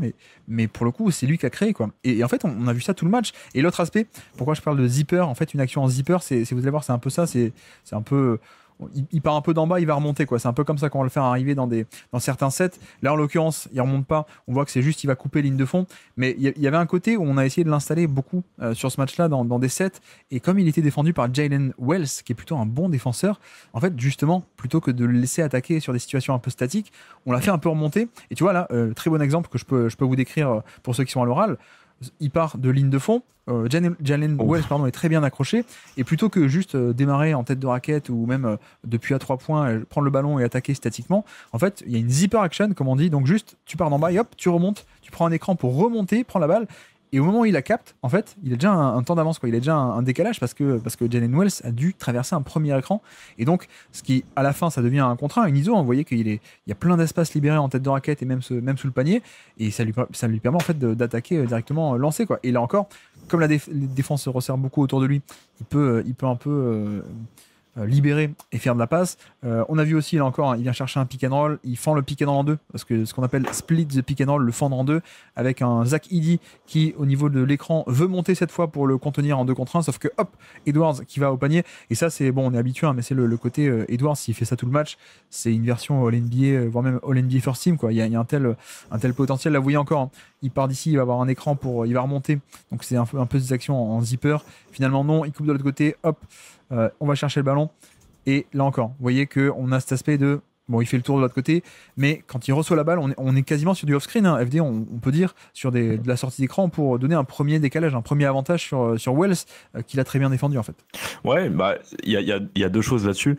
Déjà, je trouve ça super drôle de faire ça contre Memphis, qui fait exactement la même chose, notamment avec les Iverson Cut, qui est en gros la même chose, mais si tu commences, au lieu de le faire de manière verticale, tu le fais de manière horizontale. C'est ça. Mais c'est le même principe de donner du mouvement avant l'action principale. Et la deuxième chose sur les clips qu'on a vu là, on en a parlé pendant les dos, hein, mais c'est la volonté de passing de Julius Randle sur les 2-3 premières actions que tu montres. Combien de fois sur les extra passes, combien de fois on aurait vu Julius Randle poser un dribble, hésiter à prendre le tir et casser l'action, alors que là, bon, parce que c'est un set aussi, la passe arrive rapidement, donc ça déjà c'est le bon premier point. Et la deuxième chose, c'est dans les situations où on a vu Julius Randle en initiateur de l'action, donc c'est lui qui fait la passe à Anthony Edwards. L'aspect intéressant, c'est que du coup tu coupes Jaren Jackson Jr. qui était en défense sur Julius Randle, tu l'enlèves de la couverture défensive de second rideau, puisqu'il est forcément à 3 points. Et c'est vrai que ça, je l'ai pas reprécisé ici, mais c'est marrant en plus. On a parlé de Houston-Memphis avec Antoine vendredi soir. Il me demandait est-ce qu'il y avait des couvertures un peu agressives par rapport à Memphis, qui en fait pas tant que ça. Et là, pour le coup, il y en a eu. Et à mon avis, c'est aussi parce qu'il y a un aspect où on voit, hein, tous ces 2 contre 1 au niveau du ballon, où le gros, donc ça pouvait être Jay Huff, ça pouvait être même Zach Edey, ça pouvait être Jaren Jackson ou n'importe lequel, qui en fait, Brandon Clark aussi, les mecs montaient au niveau de l'écran pour créer ces fameux 2 contre 1. Pourquoi ? Parce qu'en fait, on n'a pas affaire à forcément un passeur génial, justement. Il ferait pas ça, je pense pas que si on a Memphis Dallas, il le ferait, par exemple. Mais c'est vrai qu'avec à la fois le manque de spacing parfois des Wolves et le passing d'Edwards qui est bon, qui est en développement et qui est pas parfait, ça a été un peu le raisonnement de pourquoi est-ce qu'on a voulu faire ce type de passe, mais justement, de couverture défensive. Mais justement, je trouve que la réponse de Edwards, à ce genre de schéma qui est fait pour tester son passing, la réponse a été géniale. Là, on enchaîne un peu les clips, vous voyez qu'il y a 2 contre 1, et même si lui-même ne va pas trouver directement le shooter ouvert ou le cutter, bah, il ressort proprement et rapidement. Et même là, on voit une magnifique passe ligne de fond juste en 1 contre 1. Il place le premier pas, et puis qualité Zakidi qui vient aider, qui vient boucher l'angle. Et donc, qualité athlétique en l'air, ajustement. Je vais trouver le corner opposé, Jaden McDaniels pour un 3 points. Enfin voilà, il y a aussi ce duel finalement d'une équipe des Grizzlies qui font pas tant que ça de couverture en 2 contre 1 sur le ballon. Là on le voit encore une fois avec Zakidi qui monte assez haut sur le pick and roll. Et pourtant, ben voilà, on a un Edwards qui a plutôt bien répondu avec voilà, plein de distributions. Et c'est vrai qu'on en a parlé dans l'hebdo, hein, toi tu avais souligné un peu le côté au niveau du scoring, il fait pas tant que ça un gros match, mais je trouve qu'en fait bon, il aurait pu mettre plus de tirs, on est d'accord. Mais il y a aussi un aspect de, finalement, il laisse le jeu dicter ce qu'il doit faire. Là encore, on voit une action, ça commence une zipper action. Donc, c'est-à-dire, il est en bas, Rudy Gobert fait un écran pour qu'il remonte, et comme ça, il capte le ballon avec déjà un temps d'avance sur Jalen Wells, il enchaîne avec le pick and roll avec Gobert, 2 sur le ballon. Il arrive à se dépatouiller un peu des deux, et surtout il scanne le terrain. Qu'est-ce qui se passe? On voit que Ja Morant délaisse le côté fort parce que on respecte pas McDaniels, donc la passe est faite pour McDaniels qui en effet ne met pas le tir ouvert, mais pour le coup il va son match quoi. Ouais, exactement, c'est exactement le bon choix. Et puis voilà, là on parle que des fois où il arrive un peu à... Enfin, il subit le 2 contre 1 et il ressort, mais il y a aussi des fois, on l'a vu tout à l'heure, où il fend le pick and roll en 2, il arrive à passer outre un peu ce 2 contre 1.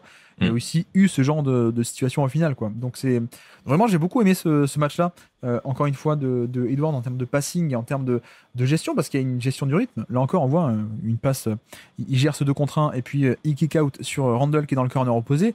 Donc ouais, c'est quand même assez cool. Là, pareil, isolation, mais isolation en mouvement. Il fait un N1 au panier, mais pourquoi? Là encore, regardez, il démarre depuis ligne de fond, tout en bas, zipper action, hop, alors zipper, Z-I-P-P-E-R. Hein. Bon, pour les noms, on s'en fiche un peu, mais grosso modo, c'est je remonte avec un écran, et donc ça se retrouve comme en première mi-temps, on a vu tout à l'heure, isolation en mouvement avec Jalen Wells qui peut pas, c'est pas aussi facile que situation un peu statique où tu vois venir, t'es prêt, t'orientes avec le bon angle, la défense derrière peut s'organiser avec Jaren Jackson, qui voit venir, qui dit ok, je vais faire ça, on fait comme ça. Non, là c'est en mouvement, donc c'est pas pareil. Autre ajustement qu'on a vu aussi, c'est vu que tu fais des prises à 2 un peu agressives, enfin pas non plus très agressives, mais des 2 contre 1 sur le ballon, on voit aussi que la pose d'écran, où est-ce qu'elle est faite? Niveau de la ligne médiane. Et donc pourquoi? Parce qu'il y a d'autant plus d'espace dans le dos pour ensuite attaquer.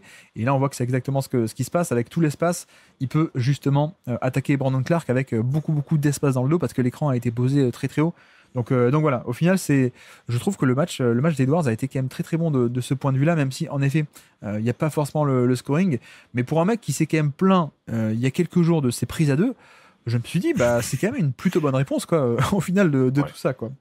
Ouais, et surtout que forcément, le contre-coup, si tu viens à 2 sur Edwards, c'est que parfois il va donner la balle. Là, on a beaucoup vu qu'il l'a gardé et il cherchait un ailier.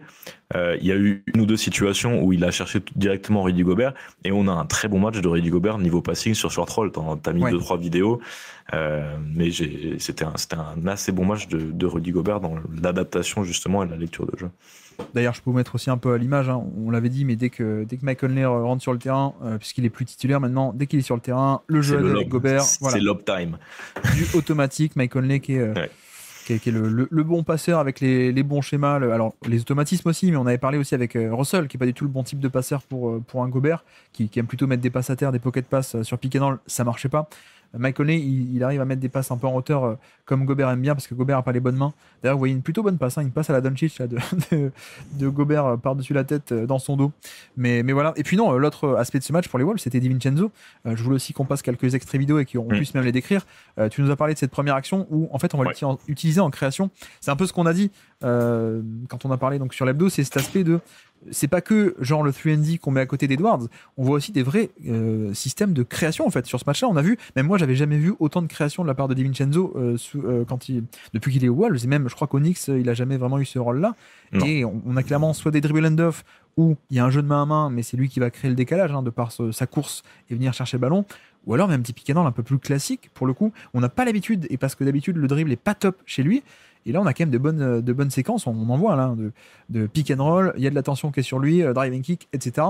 Et d'ailleurs, de manière assez marrante, lui-même a subi des prises à 2, les fameux edge qu'a dû qu'a subi Edwards sur ses pick and roll. On a eu pareil, Memphis est aussi monté assez haut sur les écrans par rapport à DiVincenzo. Je sais pas si c'était une bonne chose ou pas, mais il s'en est plutôt pas mal tiré aussi, quoi. Tu vois, d'ailleurs, un bon exemple ici, on a Jaren Jackson qui sur le pick and roll plein centre, il monte assez haut, 2 contre 1 sur le ballon, donc ça libère. Extra passe d'ailleurs, bonne extra passe de Randle dont tu parlais, ça fluidifie le jeu.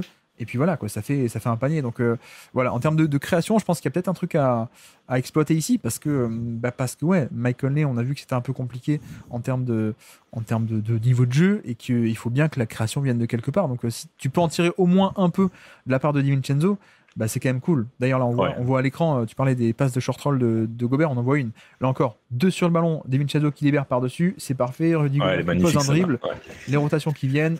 Et je fais la passe dans le corner, quoi. Donc c'est vraiment très très bon pour le coup. Voici un peu pour les points principaux, on va dire, de ce match-là et des Wolves. Côté Memphis, moi c'est Jaren Jackson. Hein. Jaren Jackson, je peux faire pause et c'est vrai qu'on en parle toujours en podcast. Là, peut-être que ceux qui sont en live peuvent le voir. Toujours cette même configuration de Memphis, isolation de Ja Morant, isolation de Jaren Jackson. Regardez la configuration du terrain, il va attaquer ici, donc plutôt sur l'aile, mais avec tout cet espace qui est libéré, et avec un mec dans le corner, et un mec sur l'autre aile. Et en fait, il a tout cet espace où il peut aller à droite, à gauche, et il n'y a personne qui peut le gêner. Et en fait, c'est vraiment libérer un maximum d'espace avec l'organisation du terrain pour en fait lui permettre d'aller sur ses spots à l'intérieur. Ouais, c'est ça, tu lui donnes ses spots, quoi. Exactement, et avec son toucher de balle qu'on avait bien décrit, main gauche, main droite, en fait, c'est très bon. Et on peut parler des drives, mais aussi, voilà, là on le voit, le toucher de balle aussi sur un post-up contre Nasrid. Juste, il a aussi, en plus des très longs bras, en plus du toucher de balle, vous voyez qu'il arrive à libérer la balle par-dessus un Nasrid qui a pourtant les bras tendus, et ça fait panier, quoi. Parce qu'il y a cet aspect aussi, même en post-up. Alors, je sais pas si tu peux trouver les chiffres FD de cette saison en post-up de Jaren Jackson, mais même ça, j'ai l'impression que c'est quand même meilleur que d'habitude, pour le coup, avec Jaren Jackson. Je vais essayer de prendre un peu le chat sous les yeux. Je vous ai pas lu depuis un moment. Est-ce qu'il y a des commentaires un peu qui nous... Salut la Team Basket Lab, salut à toi. Jalen Wells, c'est plutôt un défenseur qui a une bonne navigation d'écran ou plutôt tanky? Plutôt navigation d'écran, je dirais, justement. Pas tant que ça encore solide, mais après il est encore un peu jeune. Edwards progresse beaucoup sur beaucoup de secteurs de jeu, mais je suis convaincu que cette équipe serait bien meilleure avec un vrai porteur de balle. La question du vrai meneur, en fait, c'est un peu ça, un peu comme on a dit avec les Suns, quoi. Ouais, non, alors, justement, j'ai l'impression que le vrai meneur, on l'a, c'est Mike Conley, quoi. Et je suis pas sûr que ce soit vraiment le profil idoine, quoi. Mike Conley de 2017, c'est génial, quoi. Oui. Jaren Jackson, on est à 3 post-up par match et on est à 1,05 points par possession. Donc généralement post-up, quand on est au-delà de 1 point par possession, on est très bien. Donc avec un plutôt gros volume, 3 dans la NBA actuelle, c'est beaucoup par match. Et 1.5, on est dans le 62e pourcentile en termes d'efficacité. Mais sur un volume comme ça, c'est sympa. Ce que j'aime aussi beaucoup, c'est cet aspect, et là on le voit à l'écran, dès qu'il a un mismatch, dès qu'il y a un switch, dès qu'il y a après un rebond, après une transition qui est mal faite ou un truc comme ça, dès qu'il a un plus petit, je trouve que cette année, c'est létal, quoi. Alors pardon pour l'abus de langage, évidemment, mais j'ai l'impression qu'à chaque fois il arrive à punir, quoi. Dès qu'il a un plus petit, il y a cet aspect de je vais sur mes spots et puis j'arrive à punir beaucoup plus que d'habitude le fait que l'équipe en face triche ou alors se retrouve dans une mauvaise situation. Cette année, je trouve que il arrive à punir, et pas que les petits, hein. Là on voit qu'il enchaîne des situations face à Randle, il enchaîne des situations face à Nasrid. Là encore, tu vois, c'est aussi un truc avec lui. Le dribble n'est pas encore parfait, et surtout après le contact, il avance pas tout le temps. Et là, on le voit bien, c'est-à-dire qu'il y a un premier dribble, un premier move, Randle qui le bloque très très bien, et donc il y a un premier contact, une première opposition, une première résistance. Et c'est vrai que parfois, Jaren Jackson s'arrête un peu à ce moment-là. Il n'y a pas le côté je continue, je pars de l'autre côté, ou voilà. Et c'est vrai que parfois, il déclenche donc ses flotteurs très loin, si le contact a lieu très loin. Mais en fait, il a tellement ce toucher de balle et ce contrôle du corps qu'il peut s'arrêter n'importe comment. L'orientation des appuis n'est pas parfaite. Je saute en l'air et avec le contrôle du corps plus touché, bah ça rentre. Non mais à chaque fois qu'il prend des tirs, notamment ses flotteurs, je me dis mais c'est pas un bon tir ça. En plus c'est sa main faible. Et ben au final ça rentre souvent et quand tu regardes les stats, bah ouais en fait il est parmi les joueurs les plus efficaces sur short mid range ou même sur long mid range sur ces flotteurs là. Donc c'est pas des tirs qui instinctivement ont l'air d'être des tirs à haut pourcentage.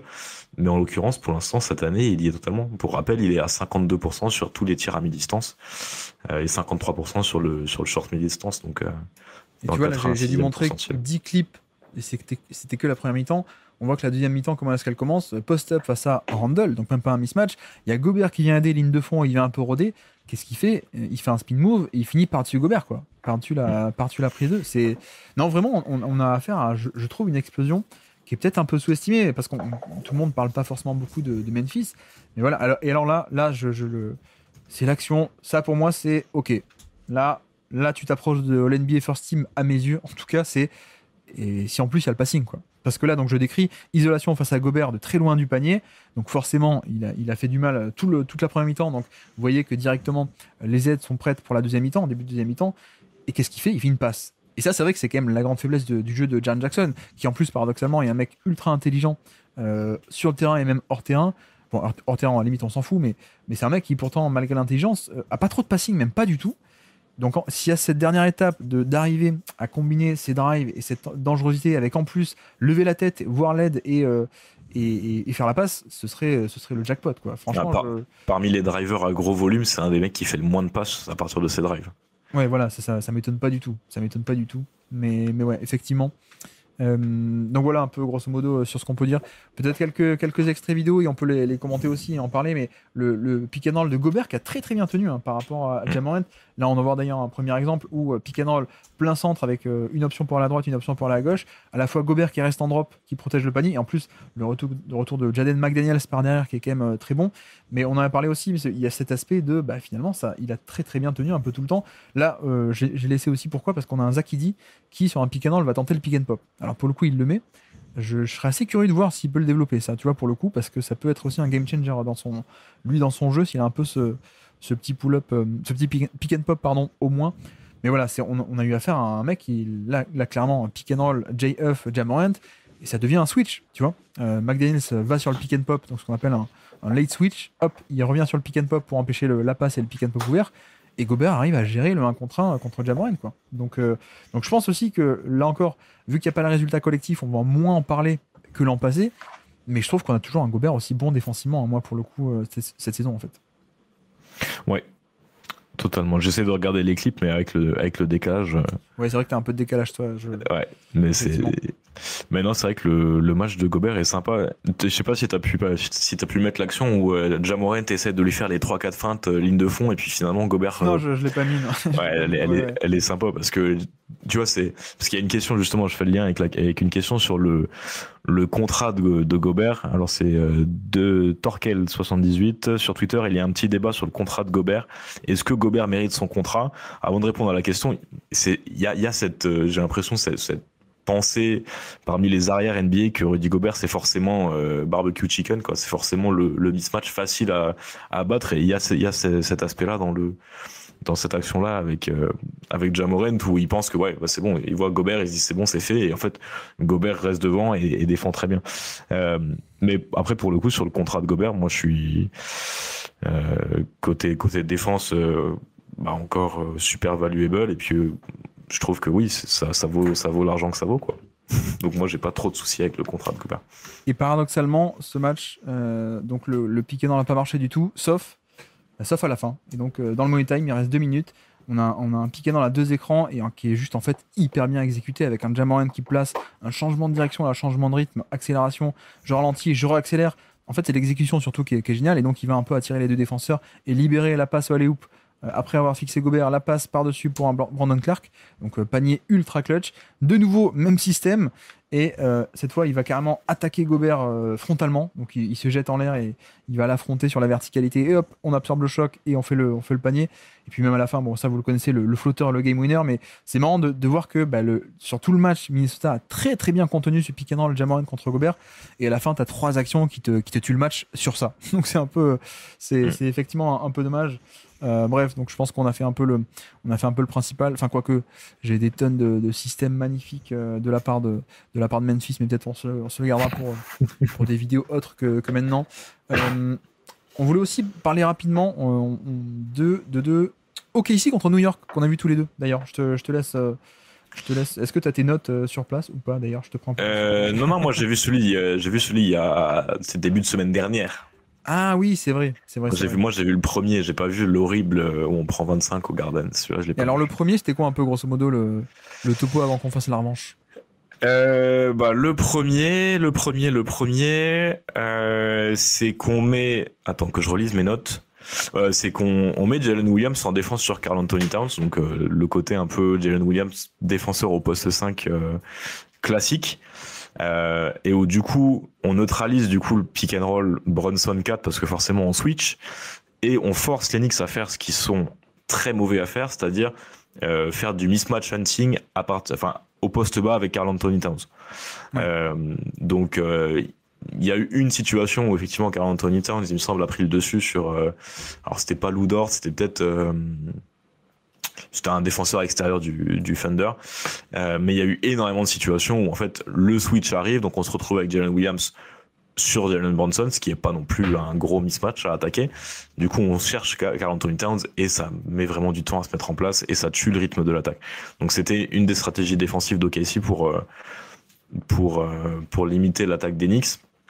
L'autre, un petit peu évidente, on en a parlé avant sur les Bucks, c'est de mettre Isaiah Hartenstein sur Josh Hart.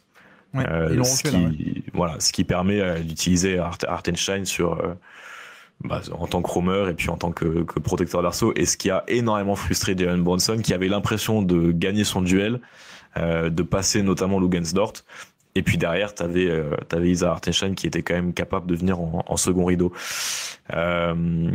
Et puis du côté d'OKC, on a une énorme fréquence d'attaque au cercle. Voilà, ils attaquent le manque de rim protection d'Enix, ça on connaît.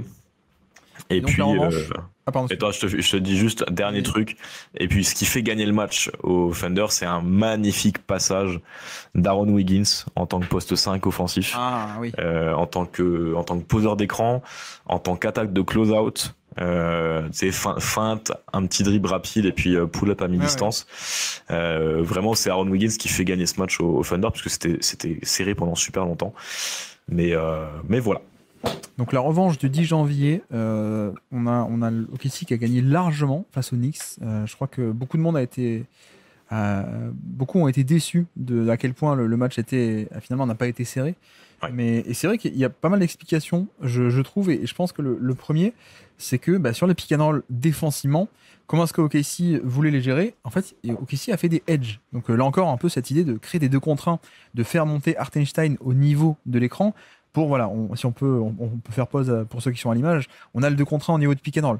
Donc ça, c'est vrai que c'est assez important, et vous allez voir que c'est un peu la clé, parce que en fait, Brunson a plein de qualités, mais quel est l'avantage du edge? C'est que si tu montes haut au niveau de l'écran, tu ne laisses pas le temps et l'espace de pénétrer un peu profondément dans la raquette et sur le terrain.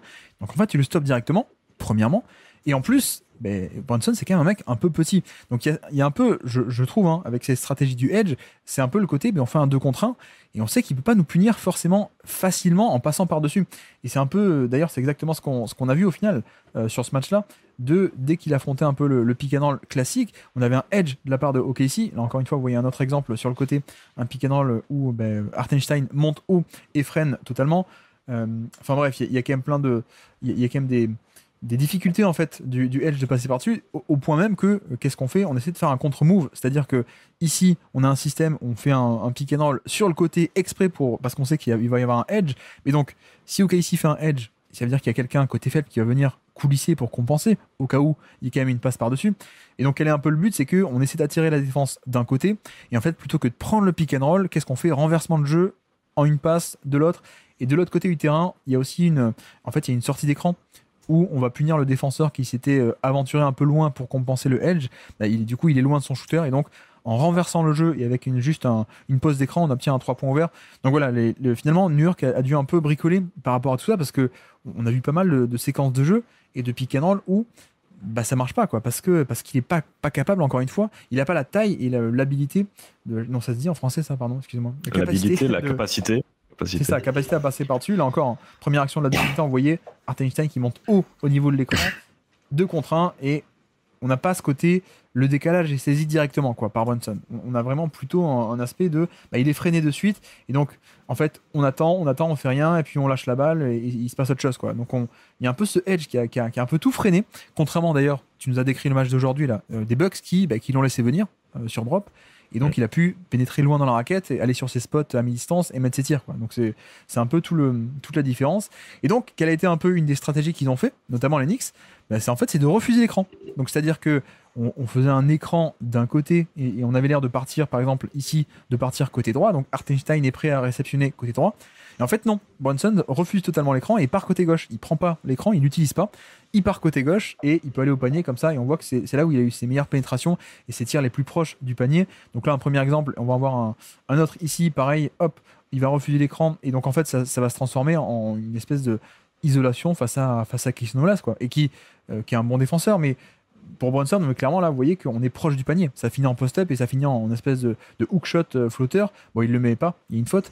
Mais clairement, il y a un peu il y a eu un peu ce truc de vouloir refuser des écrans, d'attirer d'un côté pour finalement partir de l'autre. Pourquoi ? Parce que on préfère finalement faire de l'isolation plutôt que de se laisser enfermer sur des edges où il peut pas passer par-dessus et le décalage n'était pas créé. Là, vous voyez que clairement, on attend que Hart pose l'écran et puis s'en aille, et puis on enchaîne comme une espèce d'isolation un peu de facto, quoi. De juste on attaque en 1 contre 1, Keith Nolas, ouais. Donc là encore, autre action, vous voyez un pick and roll, un double écran qui va partir main gauche tout en haut du terrain, et en fait non. Hartenstein attend de l'autre côté et lui il refuse les 2 écrans, il part de l'autre côté et la passe parfaite dans le corner pour aller trouver un shooter ouvert parce que OKC a laissé un shooter ouvert pour aider sur le edge. Bref, donc un peu ce genre de trucs et astuces, mais c'est vrai que ce genre de trucs et astuces, comme dit, de refuser un écran, de partir plutôt sur l'isolation, c'est pas mal, mais ça ne compense pas le fait que principalement sur ton pick and roll t'as été freiné, quoi. Donc je sais pas à quel point toi ça t'inquiète par rapport aux playoffs, mais c'est vrai que d'ailleurs on en parlait avec Indiana Cleveland là jeudi. Il y a un tweet qui parlait de ça, de la meilleure manière de freiner finalement les Cavs, c'est de faire des blitz ou des traps sur Garland et sur Mitchell. À quel point ça t'inquiète toi pour les playoffs et par rapport à Brunson? Moi, ce qui m'inquiète, notamment dans ce mismatch, enfin dans ce match-up par rapport à OKC, c'est déjà qu'Eson Wallace, c'est un profil horrible pour Jalen Brunson parce que on parlait avant d'André Jackson. Là, Keson Wallace, c'est le contraire. C'est un mec petit, tanké. Je vais dire tanké, pas un peu tanké pour pas que tu me dises que je fais un euphémisme. Mais tu vois, même dans le match-up individuel, c'est compliqué pour Jalen Brunson. Et quand je pense à Boston, je me dis tiens, tu vois, Joe Holiday déjà c'est pas non plus super comme match-up. Le problème du edge, c'est aussi voilà, comme il est petit, c'est l'incapacité qu'il peut avoir de faire la skip pass au-dessus du défenseur. Oui. Et d'ailleurs, souviens-toi la série de playoffs contre Dallas, contre Doncic, ils font pas des edges, hein, ils font des drops, hein, parce que. Ouais, c'est clair. Oui, parce qu'ils peuvent pas. Ouais. Ils peuvent pas. Et puis l'autre souci que je vais avoir par rapport au edge, c'est que les poseurs d'écran des Knicks sont pas forcément les meilleurs passeurs sur short roll. Alors Josh Hart est sympa et ok, mais pas non plus fou. L'aspect qui est super avec Josh Hart, c'est l'aspect un peu créateur de chaos, mais avec quand même beaucoup de déchets. Oui. Precious Achiuwa, on n'est pas sur le short roll. Karl Anthony Towns, c'est pas du tout son registre non plus, et c'est pas non plus le registre de Mitchell Robinson. Donc je pense effectivement que c'est le counter intéressant face au pick and roll de Jalen Brunson. Ouais, et surtout, non seulement OKC arrivait à freiner un peu le pick and roll en faisant monter Hartenstein, mais même ils sont arrivés à dicter les pick and roll. Pourquoi ? Parce que soit tu fais un pick and roll, pardon, je vais essayer de montrer les bons extraits, mais soit tu fais un pick and roll pour attaquer Hartenstein, mais donc c'est avec Josh Hart, puisque Hartenstein défend Josh Hart. Donc tu le fais avec un partenaire de pick and roll qui est bien, mais qui est pas un vrai big, qui a pas de la verticalité, qui a pas le pick and pop de 48 turns, pardon. Donc soit tu fais ça en impliquant Hartenstein, mais t'as pas le bon partenaire, soit tu dis non, on va le faire avec quelqu'un d'autre. Mais sauf que quelle est la conséquence ? C'est que Hartenstein peut avoir donc la liberté de rôder autour du panier. Et c'est exactement ce que veut OKC au final. Parce que faire des edges, c'est sympa et ça permet de freiner le pick and roll quand il est impliqué. Mais ce que veut pour de vrai OKC, c'est d'avoir Hartenstein qui est sur un non-shooter, Josh Hart, et justement être au panier et bloquer tout, quoi. Donc finalement, c'est pile je gagne, face tu perds, quoi. Enfin, super. C'est ça. Pour reprendre une expression qui a été utilisée dans des vidéos dans Dramaville Broquin, mais non, mais justement c'est aussi un peu on le voit à l'écran là directement. On peut enchaîner là-dessus sur cet aspect, ça a été le point clé. Donc tu nous dis que déjà ça avait été le cas dans le premier match-up, mais le retour c'est pareil. Donc par exemple, donc là on a à l'image, on envoie au post-up Karl Anthony Towns qui est défendu par Lou Dort, ok, il y a pas de souci. Et que qu'est-ce que fait New York aussi, ils mettent quelqu'un qui est plutôt un non-shooter, mais c'est pas grave. Josh Hart, on le met sur l'aile. Parce que comme ça, on essaie d'éloigner le plus possible Hartenstein du panier. Vous voyez que forcément, quand il défend un mec sur l'aile, il peut pas aider autour du panier. Il doit descendre depuis plus bas. Donc c'est un peu les trucs et astuces classiques de quand tu es défendu par un protecteur de panier, tu te mets le plus haut possible, grosso modo. Mais voilà, là ensuite on enchaîne avec une action où cette fois Josh Hart est dans le corner. Vous voyez que Brunson ne peut pas attaquer tranquillement son isolation contre SGA. Pourquoi ? Parce que Hartenstein vient s'imposer. Donc voilà, c'est vraiment un point clé de ce match-là, de ce match-up, clairement, OKC qui arrive à dicter un peu tout ça. Et Hartenstein, dès qu'il a pu, il abandonnait Josh Hart et il était au panier, quoi. Et donc du coup, on a aussi, sur quoi j'enchaîne aussi ? Oui. Forcément, comme Hartenstein n'était pas sur Karl Anthony Towns, l'autre contre-move qu'on contentait les Knicks, c'est de dire on va faire attaquer Towns, on va le faire attaquer sur les mecs plus petits qui sont sur lui. Sauf que ça n'a pas marché parce que là, vous voyez que prise à deux de Hartenstein et donc perte de balle pour les Knicks. Mais bon, après, c'est quand même la bonne idée parce que si t'es les Knicks et que grosso modo, le pivot, tu ne le mets pas sur Towns, tu as tout intérêt à donner la balle à Towns pour attaquer des plus petits. Alors, ça a été Jalen Williams en deuxième mi-temps. Là, en première mi-temps, c'est Kenrich Williams. Voilà, c'est quand même plutôt des profils déliés. Et si t'es New York, on est d'accord que t'as quand même plutôt intérêt à essayer d'insister là-dessus en se disant, si toi tu veux un peu jouer avec les match-up et que tu mets un plus léger sur Towns, moi je vais l'attaquer, quoi, en fait. Ah, mais c'est là où OKC est super fort, c'est qu'ils te font croire qu'un post-up de Karl Anthony Towns, c'est la solution à ton attaque. Alors qu'on sait très bien que c'est une option en fait assez peu efficace en termes macro, quoi. Sur la longueur d'un match, si c'est ça ton attaque. En plus, avec les Knicks, qui est une équipe qui a une fréquence à 3 points qui est quand même relativement faible, et on sait que les post-ups de Karl Anthony Towns, c'est pas les situations qui créent le plus de tirs à 3 points ouverts à l'opposé. Donc c'est là qu'ils sont forts, c'est qu'ils te disent effectivement, tiens, si tu veux nous battre, bat-nous avec 48 minutes de post-bas de Karl Anthony Towns. Avec en plus Hartenstein, tu vois, c'est là où on peut faire le lien entre le pick and roll et cette option, c'est que Hartenstein était toujours là en deuxième rideau, même sur les attaques au poste bas, quoi. Donc c'était un peu suffocant à la fois pour Brunson et à la fois pour Karl Anthony Towns. Et quand tu arrives à museler ces deux options offensives, tu as besoin d'un match incroyable de Miles Bridges, de Michael Bridges, pardon, d'un match de Michael Bridges ou de OG Anunoby, mais qui est pas en forme en ce moment. Donc et comme ça n'a pas été le cas, forcément, disette offensive du côté des Knicks pour ce match-là, quoi. Tout à l'heure, on a vu une action où effectivement Hartenstein était venu aider sur le post-up de Towns. Donc que se passe-t-il ? Même action, pareil. Hartenstein qui veut aider depuis le haut, il descend pour aider sur le post-up. Et cette fois, Towns, il est prêt. Qu'est-ce qu'il fait ? Il spin de l'autre côté, il attire la faute. Voilà, il y a quand même eu des bonnes séquences, pour le coup. Mais on est vraiment sur, comme tu dis, il est capable. D'ailleurs, là, pareil, un contre un. Alors, pour le coup, Hartenstein n'est plus sur le terrain. C'est Jalen Williams. Mais là encore, vous voyez que qu'est-ce que fait Josh Hart ? Il se met le plus haut possible, alors que c'est pas un shooter, mais il se met le plus loin possible du panier pour éloigner au maximum le pivot. Mais et donc, vrai 1 contre 1 de Towns qui peut attaquer Kenrich, elle est au panier rapidement. Ça peut marcher, mais clairement, on n'est pas du tout. Tu vois, si on combine à la fois le pick and roll qui a été freiné par ça et même tout le reste de l'attaque, ok, le post-up peut marcher, mais on n'est pas sur un modèle d'attaque qui peut générer autant de points à gros volume que la vraie attaque des Knicks, grosso modo. Alors, on a eu plein de petites variantes aussi. On a parlé du côté Josh Hart, tu vas te mettre sur l'aile à 3 points pour essayer de créer un faux spacing en éloignant du panier et au moins pour rendre compliqué l'angle de Dead. S'il veut aider, il peut aider, mais il peut descendre. C'est plus compliqué, c'est pas le même angle. Bref. Mais il y a aussi le côté, là on l'a vu, on lui donne le ballon à Josh Hart aussi. C'est aussi une tactique quand tu as un roamer, un safety sur toi, tu donnes le ballon à celui qui a le mec en l'occurrence, et tu essaies de l'impliquer au panier. Mais voilà, tu vois, ça marche parfois. Là, encore une fois, on a sur l'action que je décris, Josh Hart qui se met sur l'aile, donc Hartenstein y est aussi. Et qu'est-ce qu'on fait en fait ? C'est un faux pick and roll, on renverse le jeu de l'autre côté complètement. Et donc Towns qui a sur lui le plus petit Jalen Williams, il attaque sur du drive, il va au panier. Et en effet, bah ouais, Hartenstein est bloqué dans le périmètre et donc l'aide au panier c'est Isaiah Joe et donc le drive est totalement libre.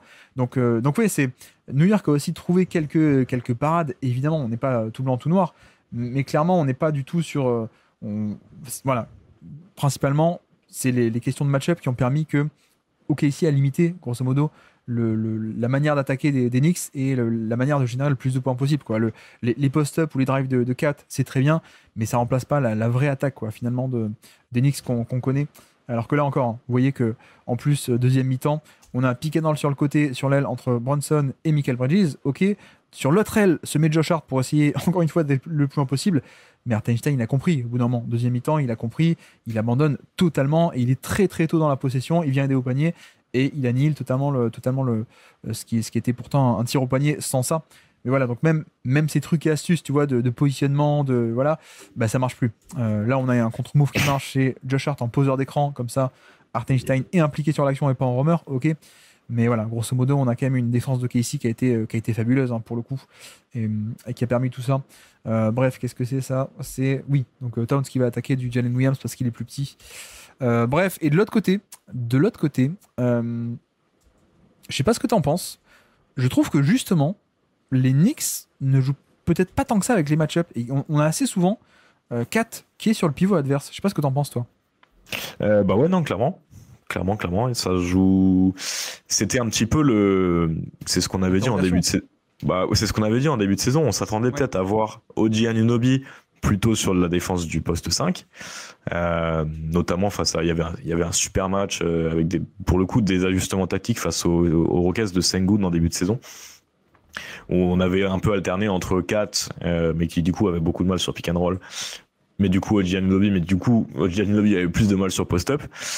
C'est vrai que face au Thunder, on a beaucoup eu Karl Anthony Towns sur Isaiah Hartenstein, avec par contre des tentatives de défense en edge, en pick and roll, et pas forcément en drop, ce qui par contre pour le coup ouvre le jeu de short roll de Isaiah Hartenstein, et c'est comme ça qu'avait commencé le premier match avec un pick and roll central, J-Dub, Isaiah Hartenstein, un blitz de 4, Isaiah Hartenstein ouvert sur le short roll, des bonnes rotations du second rideau des Knicks, mais 3 points ouverts quand même, quoi. Donc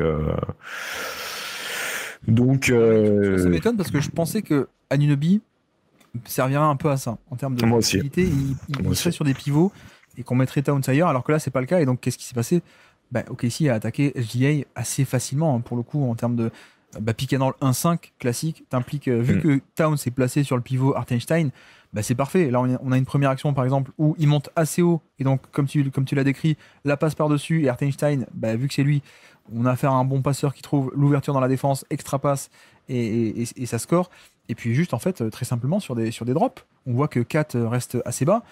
C'est peut-être, je trouve, la pire chose à faire parce que tu as affaire peut-être au meilleur shotmaker de NBA actuellement sur le mid-range. Et donc il faisait un pick and roll très très simple, hein. Pick and roll 1-5, Towns qui reste assez bas et SGA qui s'y fait plaisir. Alors qu'est-ce qui a été fait très très vite? Vous voyez que je l'ai écrit à l'écran, c'est qu'on a un peu paniqué, on a dit bon tant pis, on change de match-up, on le met sur Lou Dort, j'arrive plus à articuler. Mais là encore, OKC a répondu avec des pick and roll en impliquant Lou Dort et donc Towns. Et là, on voit que c'est juste un écran entre petits et Isaiah Joe qui peut se libérer un pick and pop parce qu'on a impliqué Towns qui réagit pas bien. Et ça fait un 3 points d'ailleurs, gros match, hein, de Isaiah Joe sur ce match-là. C'est quoi? C'est 30-31 points, si je ne dis pas de bêtises. Mais voilà, tu vois, autre possession, il est sur Lou Dort. Qu'est-ce qu'on fait? Pick and roll SGA avec Lou Dort. Et là encore, ça donne extra pass, pick and pop et 3 points, rebond offensif. Mais voilà, c'est clairement, on a cet aspect, je trouve, hein, où on laisse pour l'instant 4 assez facilement sur des pivots. Et ce qu'on a vu, c'est que OKC a ciblé. Alors, soit avec SGA, là on voit avec Jalen Williams qui fait des screens, des rescreens, qui va au panier pour des drives, mais que ce soit les pull-ups de Jalen Williams, que ce soit les drives de Jalen Williams, que ce soit les pull-ups de SGA, en fait, tu as moyen de punir totalement ce genre de configuration parce qu'il n'est pas bon en drop. Et donc, si tu laisses cet espace à des mecs qui sont capables de punir, dans la mi-distance, je veux dire, ouais, c'est cool. Et pas que. Là, sur ce match, tu vois, on a eu aussi Isaiah Joe avec son petit tir sur des dribble and off. Parfois, il sortait et 4 était un peu bas. Où là, on voit à l'écran, hein, c'est pas forcément un pull-up de SGA, mais c'est une création de décalage. Et donc, on a 2 qui vont rester. On le laisse pénétrer après l'écran, ok. il y a plein d'aides qui accourent, c'est très bien. Et sauf que, d'ailleurs, j'ai pas dit, excellentissime match de SGA à la passe. Je trouve qu'on a vu des séquences de jeu où il libérait la balle sur des drives avec un timing qu'on lui connaissait pas trop, c'est-à-dire un peu en amont de l'action et pas trop sur le read and react, mais tu sais, un peu en retard, je vais pas dire en retard, mais un peu tard. On va dire. Ouais. Là, je trouve qu'il y avait des libérations de balles qui étaient très tôt et qui ont permis, comme on a vu sur l'extrait, un peu de faire extra pass, d'exploiter le pick and roll. Bah après, les schémas un peu prévisibles d'Enix aident aussi, quoi. C'est-à-dire que comme il y a très peu pas de versatilité, c'est l'autre mot que tu polyvalence. Comme il y a très peu de polyvalence défensive, forcément, lui, il avait déjà joué contre eux la semaine d'avant, donc c'est clair qu'il savait à peu près à quoi s'attendre. La seule chose que j'ai noté sur le premier match sur la défense du pick and roll de Knicks, c'est que j'étais un peu sévère j'étais souvent très sévère avec la navigation d'écran de Mikal Bridges. J'ai trouvé qu'il était pas si ridicule que ça contre SGA. Mais le problème, c'est qu'après, t'as 40 Tony Towns en drop. Donc, je trouvais que c'était beaucoup lui demander d'être en plus bon sur la navigation d'écran.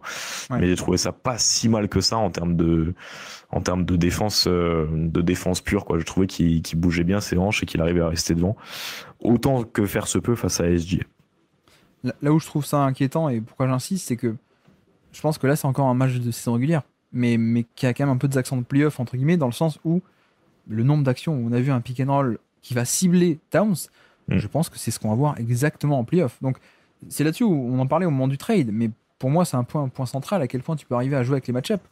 Parce que si tu le fais pas, si tu laisses Towns sur un pivot, je pense qu'en playoff, c'est pas le même jeu, quoi. C'est littéralement, t'as les coachs qui réfléchissent, qui disent non, mais tant que ça marche, on continue, quoi. Et donc si tu tombes sur sur les Cavs et que tu laisses 4 sur Jarrett Allen, bah, tu vas te prendre des pick and roll encore et encore jusqu'à ce que tu changes au niveau de match-up, soit jusqu'à ce que tu perdes la série, en fait. Donc voilà, ce côté-là, je voulais en parler parce que c'est pas rien et ça peut même être une faiblesse, entre guillemets, qui peut être accentuée au niveau des playoffs. Et puis l'autre manière d'attaquer, vous la connaissez, c'est les pick and roll entre petits pour OKC. Donc c'était pick and roll entre SGA et Case Nolas ou être SGA et Isaiah Joe. Et on voit que soit ça switch et donc SGA peut aller cibler un Jalen Brunson au poste bas ou sur isolation, soit ça switche pas et donc il y a deux qui restent sur SGA, ça fait un pick and pop pour Isaiah Joe. Enfin voilà, ça vous connaissez un peu les classiques de les deux manières d'attaquer de OKC, notamment la deuxième qui sont les pick and roll entre petits où à chaque fois la défense doit faire un choix. C'est-à-dire, est-ce qu'on switch mais on concède un mismatch à SGA ou est-ce qu'on switch pas mais on concède un décalage, on concède un pick and pop, on concède un roll. J'ai montré un pick and pop, mais voilà, vous savez très bien que ça arrive maintenant. Pick and roll avec cette fois non pas Isaiah Joe mais Aaron Wiggins, et qui je trouve est un excellent partenaire de pick and roll, t'en as parlé je crois tout à l'heure là, ouais. Mais qui lui il va pas aller au pick and pop, il fait un très bon écran, il roule au panier, et là encore vous voyez que ça veut pas switcher, Mikal Bridges reste accroché, Jalen Brunson il compense un peu, il veut faire un show et recover, sauf qu'il recover pas assez vite en l'occurrence, et Wiggins va au panier, quoi. Donc voilà, cet aspect là, ça on le sait aussi, mais c'est vrai que bon, je veux pas être non plus trop défaitiste, hein, mais tu vois, ça fait quand même pas mal de points, sans vouloir faire dans le catastrophisme, mais entre tu peux stopper le pick and roll de Brunson si tu as les bons schémas et que tu fais des pick and roll agressifs, tu peux cibler un Towns si ça joue pas assez bien avec les match-up, tu peux cibler dans les pick and roll entre petits aussi Brunson. Bon, c'est vrai que c'est pas rien, quoi. Pour le coup, l'obstacle des playoffs pourrait mettre en lumière certains trucs, quoi, je trouve. Ouais, totalement. On est d'accord. Bon, juste quelques passes d'Hartenstein, hein, pour ceux qui sont en vidéo, je vous laisse déguster, mais on va pas inciter ceux qui sont en podcast. Sachez qu'on va arrêter ici pour les matchs. On a déjà plus d'une heure et demie, je crois, dans 1h40 même d'émission, si je ne dis pas de bêtises. Donc on se garde le Pelicans Boston d'aujourd'hui, surtout que demain on aura Azad. Donc Azad, c'est bon aussi de Boston. Donc voilà, on se garde pour demain. Il a fait son 10 takeaway en plus, donc il sera bon. Voilà, on pourra en parler. C'est parfait, comme ça nous on peut conclure ici. Est-ce qu'il reste des gens dans le chat pour le J'ai joué avec? On va voir si FD va être bon au niveau du J'ai joué avec. Donc, moi perso j'ai un pronostic, hein. Je pense que je vais pas être bon. Rappelle-moi les règles quand même. Alors, nous cherchons un joueur mystère, ok? À partir de là, je vais énumérer ses coéquipiers de 50 jusqu'à 1. En termes de fréquence, du coup. En termes de fréquence de coéquipiers. Inversé. Inversé. Ouais. Parce que si je commence à 1, ça peut être un peu trop facile. Donc, Ouais. on va de 50 jusqu'à 1. On est là, super, on nous dit Abracadabra, Choum, Malacom, oui, Cause, pardon. Bamzerito, tout le monde est là. On est là, oui, joueur en activité, puisque ce n'est pas Nico, ce n'est pas Antoine, donc on reste sur un joueur en activité. On se garde les joueurs vintage pour, pour les anciens. Parce que Antoine a eu DJ Augustine, qui était pas... Sympa. DJ Augustine, non, c'est peut-être Nico. Bon, bref. On est parti, le j'ai joué avec le numéro 50. Sache que c'est Malaki Brannan. Malaki Brannan a joué 33 matchs avec notre joueur mystère. Malaki Brannan. C'est Rudiger. Non.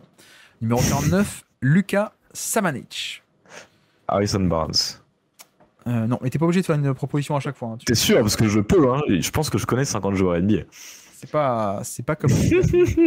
je vais quand même garder le chat à côté.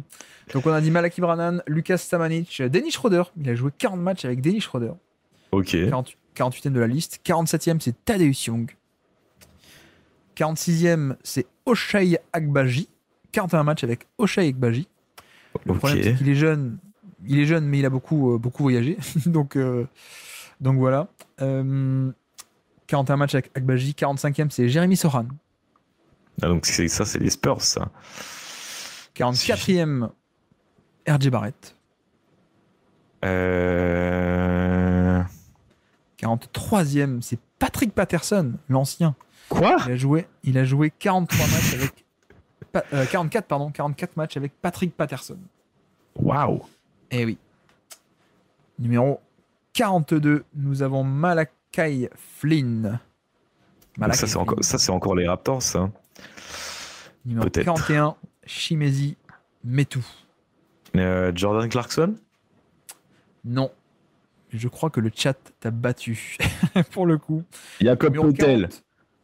Exactement, bravo. T'as triché. Est-ce que t'as triché ? Ah, mais bien sûr, j'ai triché, j'ai lu le chat, ouais. Oh. Non, mais. Non, c'était Poeltl, ouais, effectivement. C'était Jakob Poeltl, tout à fait. Jakob Poeltl. Et donc maintenant, la suite du jeu, c'est. Il faut trouver le top 10. Maintenant qu'on sait que c'est Jakob Poeltl, qui sont les 10 coéquipiers les plus fréquents. De Jakob Poeltl. Je vous attends aussi dans le chat. De Jakob Poeltl, il a beaucoup joué avec. Avec DeRozan, non, quand même. DeRozan, ouais, Malakos nous dit DeRozan. Effectivement, DeRozan est le numéro 1. Il a joué 50 matchs avec DeRozan. Et en fait, le truc, c'est que DeRozan, il a joué à Toronto, premier passage, puis, ouais, et puis aux Spurs. Il était dans l'échange, ouais. Effectivement. Là, je regarde pas le chat en plus, hein, donc. Lowry, voilà. effectivement. Kyle Lowry, est-ce qu'il... attends, avant que je dise des bêtises, je le vois pas, Kyle Lowry. Mais non, il est pas là. Mais comment ça se fait ? Bah non, il a pas joué tant que ça avec Kyle Lowry à Toronto, il est parti. 19e Kyle Lowry, 128 matchs, ouais, effectivement. Bah après, t'as les mecs des Spurs de ces années-là. T'as Derrick White. Derrick White est 3e, bravo. Rudiger que j'ai cité avant. Garin Chen nous propose Dejounte Murray, qui effectivement est 6e. Dejounte Murray, tout à fait, ça marche. Rudiger. Oui, Rudiger est 5e. Quasiment 200 matchs avec Rudiger, tout à fait. À l'époque, à Toronto, il y a Van Vliet, Siakam. Siakam, oui, numéro 7, en effet. On a aussi proposé Keldon Johnson. Je ne m'attendais pas, mais en effet. Keldon Johnson, 186 matchs avec Jakob Poeltl, tout à fait. Attends, un mec qui est aux Spurs tout le temps, là. Patty Mills. Patty Mills, en effet, bravo. Bamzerito l'avait trouvé avant toi. Patty Mills, deuxième. C'est le deuxième coéquipier le plus fréquent de Jakob Poeltl. Il y a Lamarcus Aldridge dans le chat aussi, parce que là maintenant on fait les fonds de tiroir. On fait les fonds de tiroir là. Vous dites qu'il respecte rien sur le quiz. Est-ce qu'on peut faire le Zidane en live la prochaine fois ? Non. D'accord. Lamarcus est 10e, ouais, en effet. Lamarcus est 10e de ce classement. 156 matchs, en effet. Norman Powell n'y est pas. On les a tous là ou pas ? Qui soit dans le top 10. Non, il en manque. FD, il faut lui expliquer toutes les règles. Ouais. Bah oui, les gars, je suis arbitre, donc si vous me donnez pas toutes les règles, moi je vais tricher. Hein. Norman Powell est 17e. C'est bien pour un arbitre, ouais, on nous dit. Il nous manque 2 joueurs. Anunoby ? Non ? Alors, Anunoby n'est pas dans le top 10, il est 16e, Anunoby. Okay. On a aussi Trey Jones qui est 15e, par exemple.